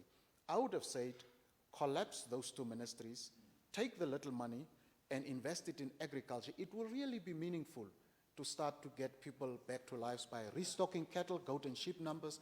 Already, you start to stop this process of handing out food parcels. Then, Comrade President, I also said to the Prime Minister, I now repeat it to you, please, revenue collection of government has for the past 7-8 years almost been at 100%, sometimes 97%, sometimes 98.6%, not bad. While your revenue collection capacity is okay like that, please don't go and create a revenue agency that has the potential to be a parastatal with additional opportunity cost there too. For this budget, you have planned for transitional arrangements, an amount of 210 million. Our view is, take that amount, as you have been doing when the Negerdal Dam problem was huge. Monies would be taken from other ministries, combined, and the dam was completed. I'm just proposing the same thing. Take that money, hold on to NAMRA, and get it to a productive sector, really, that would do something meaningful for the people. And consider, I know you are an advocate of basic income grant, consider a refined and reformed basic income grant. It, in our estimation, would cost for 2 years, even if we go by a trial. 2 years, if we pack it on the basis of what Honorable Shimi gave, 750, it could be about 11.7, 11.8 billion over a 2-year period. That would really be able to be something significant to generate demand in the total economy, save jobs in the retail sector, and enhance people's livelihoods. Maybe it will not meet all the objectives, but it will begin to cut on food aid that you'll have to give. It will begin to cut on the criticisms of the this not having gotten, that having gotten, and this having gotten millipap, the other person having gotten chicken. It reduces. Let's get to cash transfers, because despite our philosophical differences in terms of the actual value that was given, one of the things that Shimi has indicated, I'm not going to be praising you a lot, but today you deserve one, is that at least with the collaboration of the private sector, at no cost to government, if his version is correct, at no cost to government, cash transfers were able to be done in a very short time. It demonstrates capacity of the state to maintain a 24-month cash transfer program packed at 750, and we then see, do an assessment perhaps after the first year and see where does it take us. But it is something that is a low-hanging fruit, President, because the budget that was presented was based on 4 pillars: save lives, save livelihoods, save jobs, and put the country on a trajectory of prosperity. The prosperity part will not be there, but saving lives, saving incomes, and saving jobs, at least those 3 would be met. Comrade President, at times you get irritated by me. When I rub you off badly, don't worry. An old man must sometimes be teased by young people. It's good. It gives us good exercises to tease an old man. No. I'm being strategic here. Stay out of this. Shalinga. I'm not giving an apology. I'm saying at moments when you get irritated by me, remember that while I have fundamental disagreements with you, I don't hate you. I actually pray for you, for good health, for wisdom, and so on. But I have fundamental disagreements with you. And I must say, the way you conducted at the latest stage, the State of the Nation, was very good. You do well, Your Excellency. No lecture, you do well when you are calm and when you listen. But when you are angry, you chase. It cuts both ways. It cuts both ways. I concede that. It cuts both ways. On that note, Your Excellency. Thank you. You have also not answered the Damaranama Festival issue. Please respond to that. Thank you. Thank you very much. Thank you. I now honestly want to conclude for the last colleague to pose a question. I hope we make it to the point. The Honorable Ipumbu. Yes. Yeah. His Excellency, Mr. President, the protocol observed. I think, Mr. President, you come here and preach unity of purpose, but I don't see unity within the cabinet that is sitting there. just to say so is because currently we know education is the key to success. And it's something that is not highlighted in this State National Address. I have a problem with it because we have now learners that have assumed school. And in the newspapers of today, there are reports of schools that are not opening because of the dilapidating situation. I don't know how do you value other learners than other learners. You have set the date of the 30th of June. Why don't we wait? Why are we rushing things? Do we want to put the lives of the generation to come at risk, or what are we trying to imply here? Where is unity of purpose? Have you communicated with the Minister of Education to know that all the schools are ready to accommodate learners back to school? Is this something not within your mandate, or what is going on? Is that the question? It's also a question. It's a question, and it's something that needs to be addressed by the President. It's not a comment. It should be a question. Why are we allowing certain schools to open, whereas we have others that are not opening because of the dilapidating situation? Okay. Yes. Okay. Yeah, that's the question. So, Mr. President, for you to continue preaching unity of purpose, I think you should engage with everybody. Like the Honorable Venani there said, it's hard to engage with the President because whenever you are trying to get him, you will be told, no, you can't. Okay. Mr. President, please try to talk with the Minister of Education. Thank you. We are putting our young generation at risk. Thank you. We deal with that. We deal with that. Thank you very much. Honestly, those who spoke before, can you just make a short, because you spoke before. Thank you, Honorable Speaker. I'm having on the... You are very close to your colleague there. No, it's far. It's far away. Yeah, it's far. Okay. Yeah. No, I want only to go to... We're having a problem with people in jail for many, many years. I know that time it's not His Excellency Hage Geingob who was head of state. We're having a Caprivian people in jail for many, many years. Please, I want the President to look on these Caprivian people. They stay in jail for many years. Some are too old now. The man who was behind those people is not here in Namibia. Please, there was a parole over? Pardon? Yes. Yes. Please, I want the President to put these people in a pardon, please. He has done that, but you're asking him to go on looking into the matter. Thank you very much. Thank you. Thank you. Honorable Venani, the final one. Make it short, please. Very, very brief. Excellency President, one matter that is very fundamental to my being a leader in this country is to revolutionize water. Water. Access to water. We can talk about our economic, socio-economic trajectory. There is no time in the world where we will have any growth if we do not make waters available to farmers. And perhaps in deeper negotiations, in closed doors, we need to talk about getting desalination plants. If you put one desalination plant in Cape Frio, passing Kunene, Musati, Hangwena, up to Kavango, you will change the northern Namibia into a green belt. If you put one in Lüderitz and get it into Karas, Hardap, and Komas, probably to Omaheke, you will be able to change this country forever.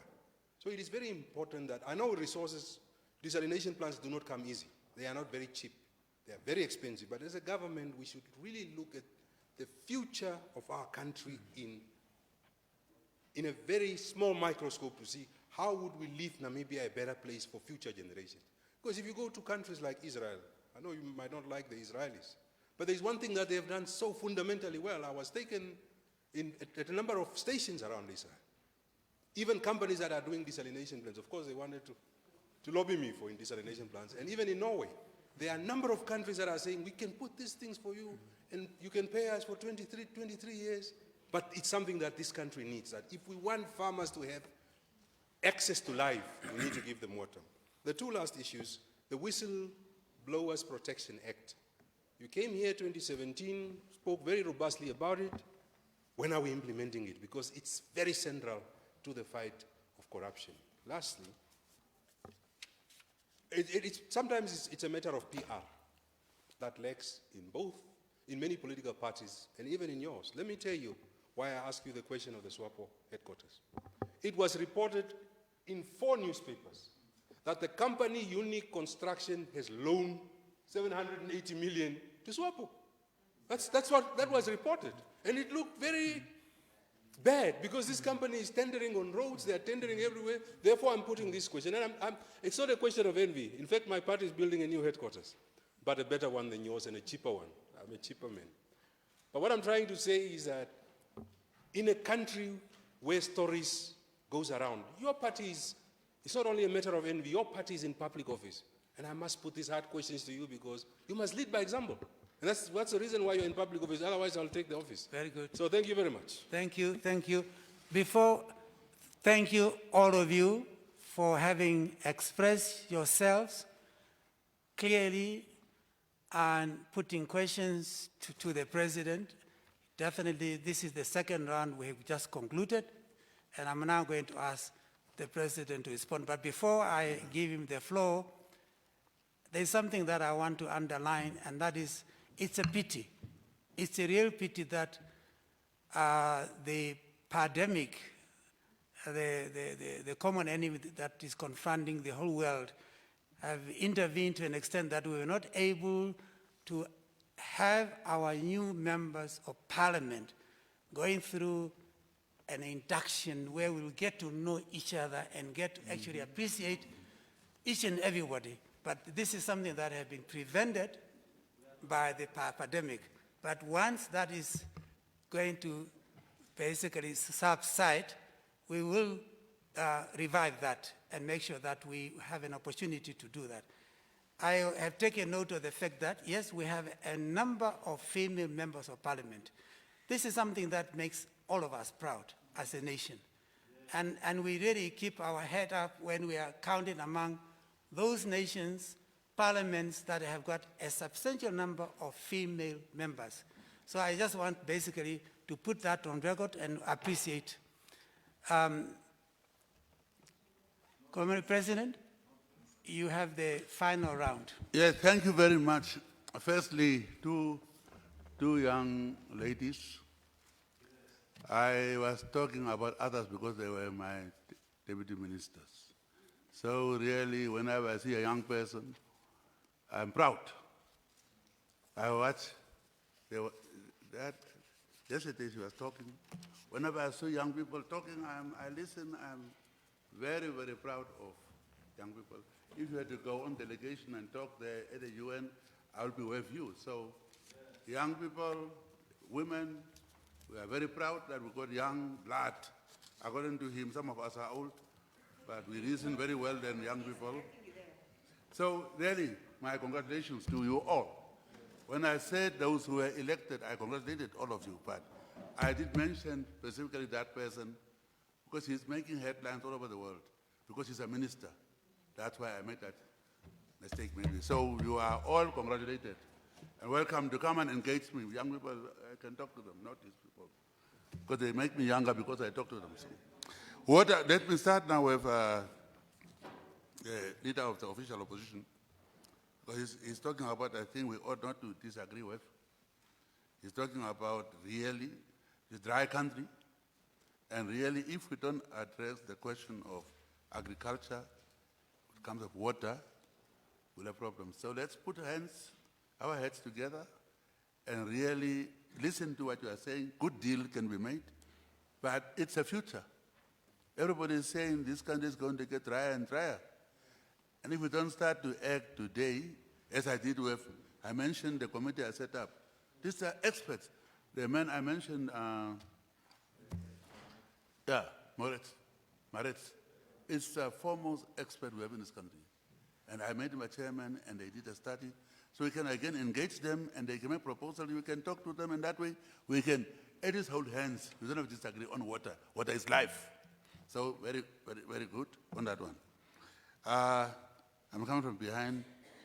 Unity of purpose, Kaprivi. Yes, I was listening to that.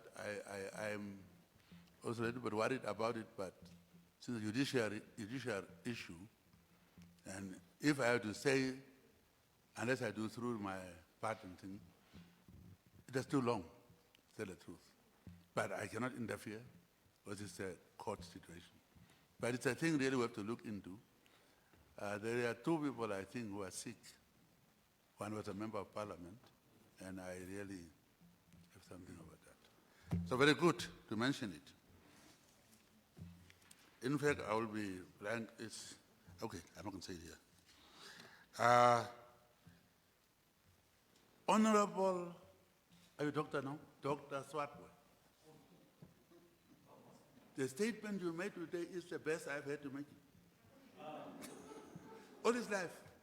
Not life by this time. So thank you very much. Really,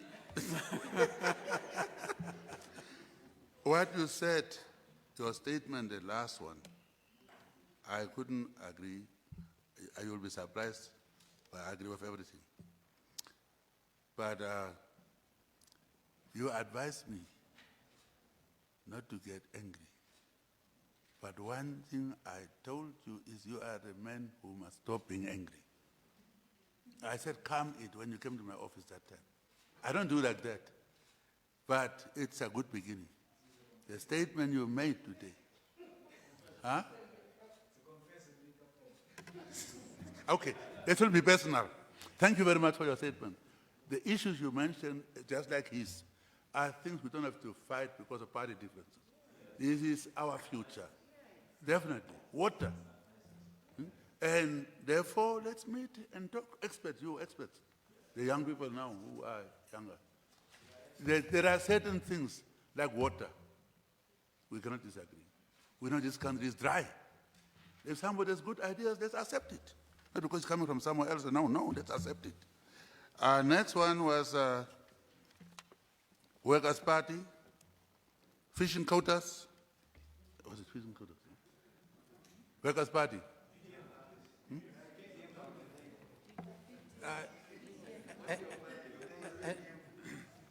Workers' Party. NEF, FF. I think you answered that one. I answered. This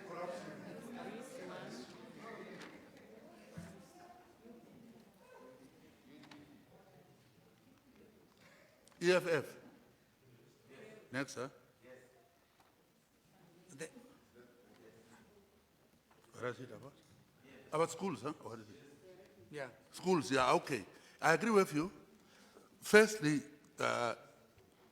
I think there is a daily briefing that was given, 10 o'clock, covering everything.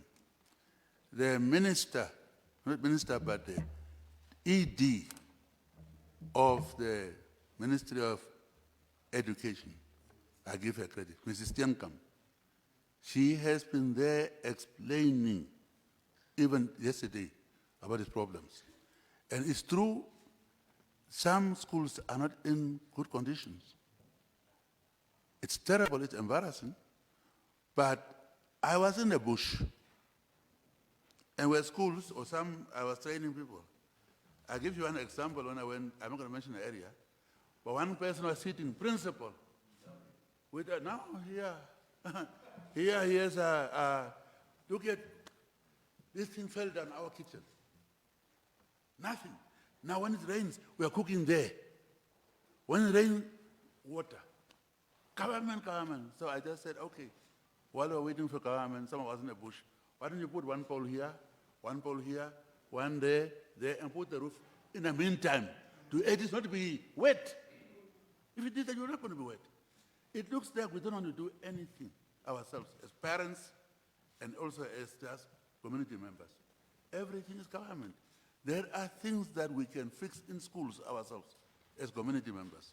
Young people can be occupied. But I'm not trying to run away from our responsibility. government has a responsibility, but it's not easy. The conditions I'm seeing the school classrooms are in.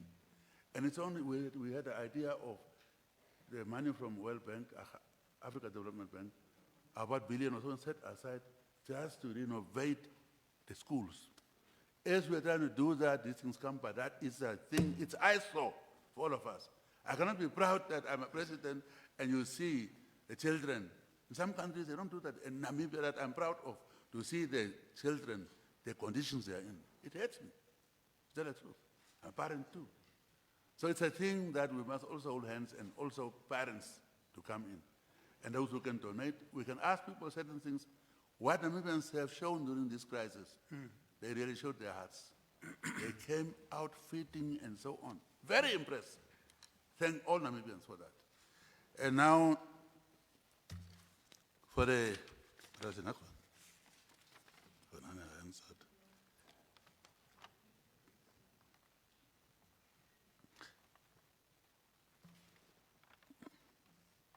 who was it?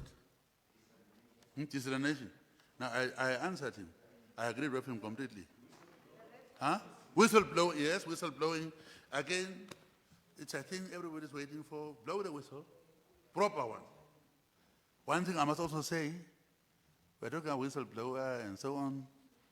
It may start one day do you that wrong whistle is blown. So we must say proper whistle must be blown. Definitely, not just blowing the but this thing has been outstanding. It passed the law. Oh, it's to operate now. Okay. So it's done, it's coming, maybe slow. What else now? Who is it? By people, maybe I remember. I answered you. And then there was, what is that? Honorable Ipumbu? What is he doing? Yeah? Oh, fishing. Yes, yes. Definitely, I think only resource we control is fishing. And it should therefore serve us all. Really. We control it. That's why we're doing what we are doing with it. So really, if there are people, airport area, and they came in a group, and they form a good company from all over, okay.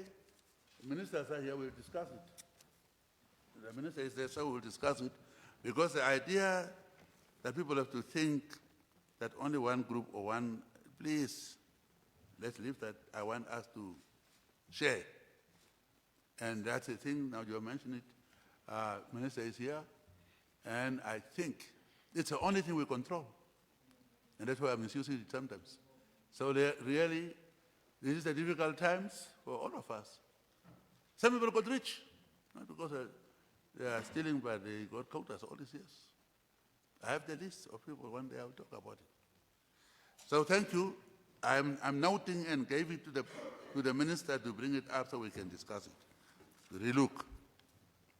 Red line, what was before, huh? Yeah, red line is a disease. It's a disease that we all are talking about for 100 years now. But we are told if we just remove it, then our markets, to Norway, to EU will be affected. But for how long? We can get a buffer zone. Yeah. So really, again, this is a thing we must look into. It has been outstanding for a long time. And I was involved again too. We tried to do it then. As we're trying to do that, Angolan side. If Angolan side is not also what you call, well, that was a problem. And we didn't want to lose our EU quotas, so to say, rightly so. Now we're thinking Angola must also be involved maybe, unless we can have a quarantine area to start to clear certain areas, have the cattle or whatever cleans there as an interim measure. And that way maybe involve everybody, even people who are in the red around for 30 years. Red line. Then you are saying you are going to accuse me, we are separating the country. That you can say. Because for 30 years, that line has been there. It's true there are scientific problems, but we can maybe do, I think, to quarantine certain areas. the yellow area, somebody was telling us about yellow areas, and that way they can export here. So, thank you for that. My colleagues are here listening. So since I accept, therefore they are listening what I said. What else? Oh, the board. Yeah. You are saying what? Only one tribe is there. Which tribe?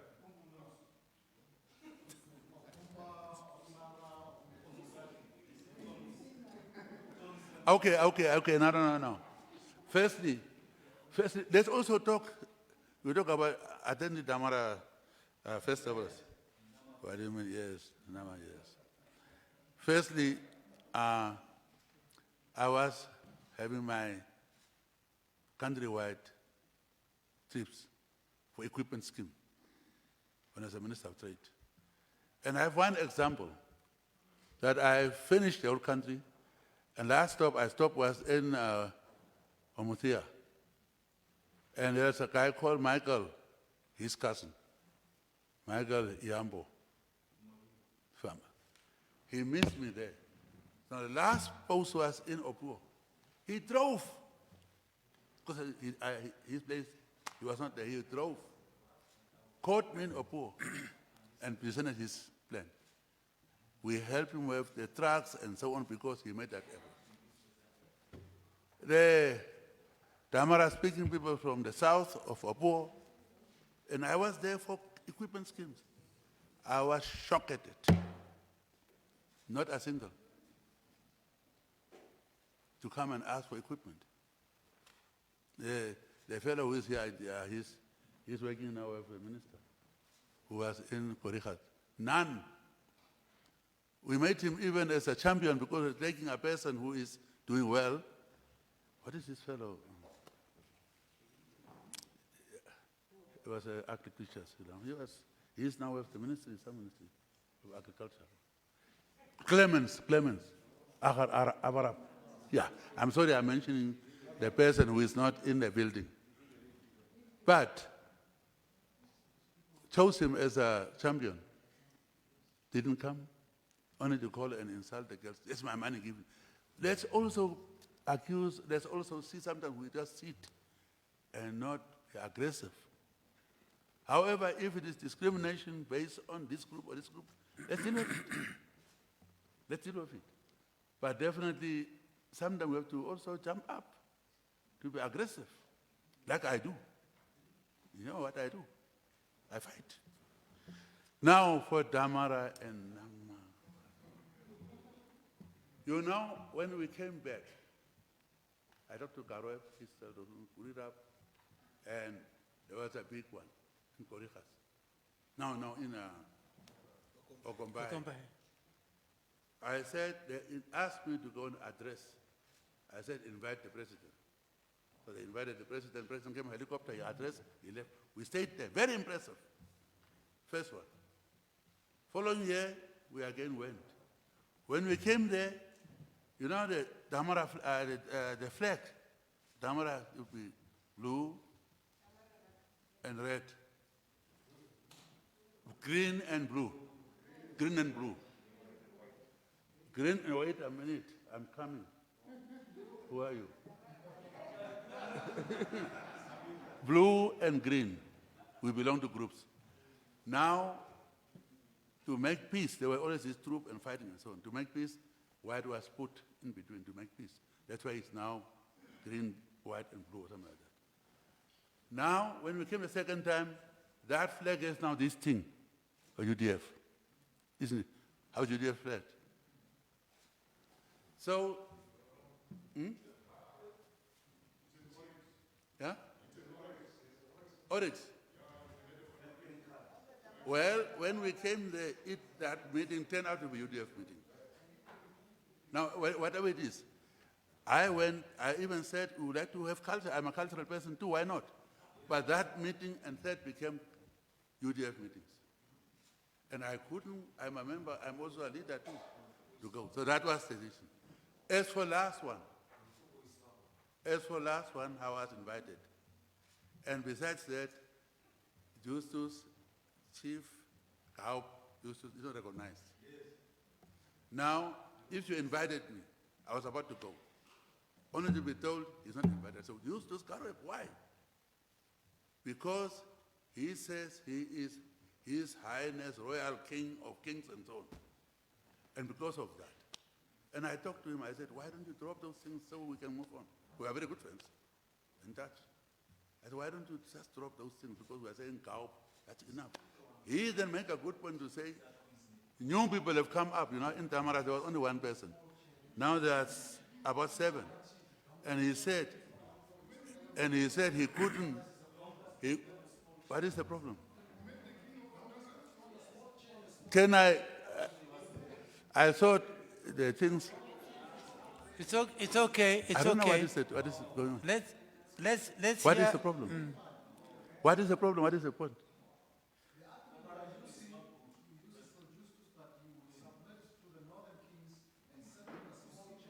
As kings, well, how? Do you hear what I'm saying? What I'm saying is, what is your problem? Let's not get no. I went to the north, and I said we cannot use kings because it is a republic here. They cannot say, they are not saying they are. It's okay. We don't need to have a dialogue, please. Just the answers. Firstly, wait a minute, man. You are saying invited. Who invited me? The king, the guy who is recognized here in Bentu. Who is the Damara chief? Who is the Damara chief? Geingob. Are they united? Well, that's your point. Okay. So what? So what? Let's not go far. You did a good job. You are destroying it now. Thank you. You did very well. Let's move on to the next question. Yeah. Please. No. Let's not dwell on this, please. Let's leave it to answer the questions, please. Yeah. Okay.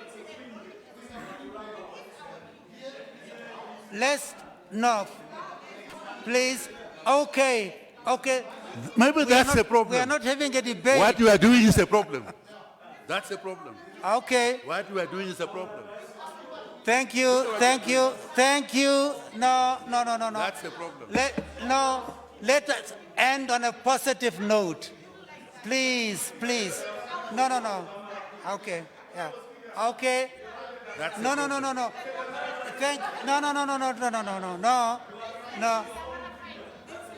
Thank you. No. No.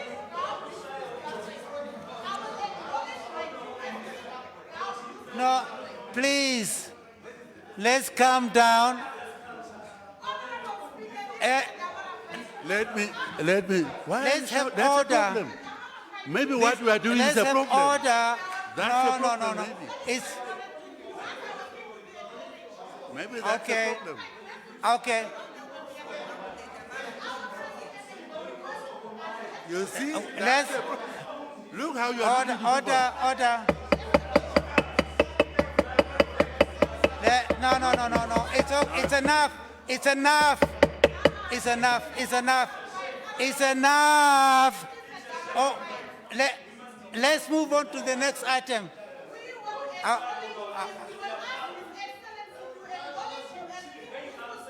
It's okay. That's the problem.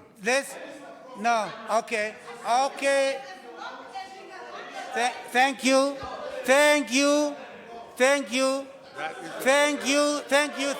No. That's getting.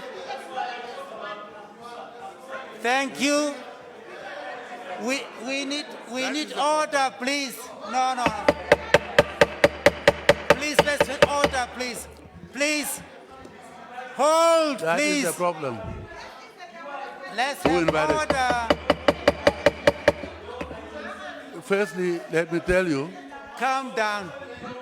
Let me say Listen. this. Let's have order. That's the problem. Let's listen to each other. Wait a minute. Now what you are behaving, that's a problem. Yeah. That's a problem. Okay, we are done. No, please, let's order, please. Let's hold. Now, where we are at this point in time, we have really gone smoothly over a number of issues. What I'm suggesting, what you're talking about here is the sort of thing that you can engage the president outside Parliament. It's not that you should continue. No, no, I think it's enough is enough. I'm in touch with Justice Okay. Let's hold now. Yeah, firstly, I am one of the full-blooded Damara. Both my parents are Damara. Some of you are mixed. I am the full-blooded, including all of you are talking about parents, your parents are Wambo that you are talking about here. That's the point. I'm a full-blooded Damara. Okay. And that is the problem. What is happening here is the problem. Nobody has come to me.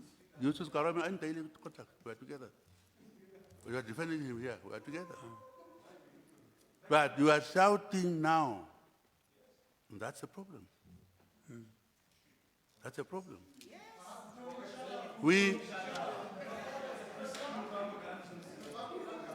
Okay. Where did you finish? Okay, let's continue. Let's continue. That's the problem. Do we still have more questions? I think we are done. I think we are done. Comrade President, I think you have gone through all the questions. Yeah. But that's the problem. Good.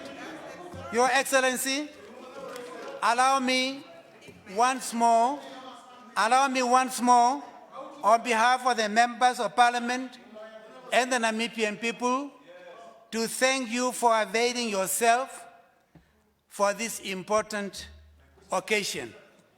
The Sergeant at Arms will now lead the procession from the chamber, and the Honorable Vice Chairperson will escort His Excellency the President as we take leave of the chamber. I ask honorable members to rise and to remain standing when His Excellency leaves the chamber. Thank you. Thank you for your cooperation. Yes, please. You can do it now. Since we are in abnormal conditions, first time I'm here, therefore I declare this Session. Parliament session officially declared.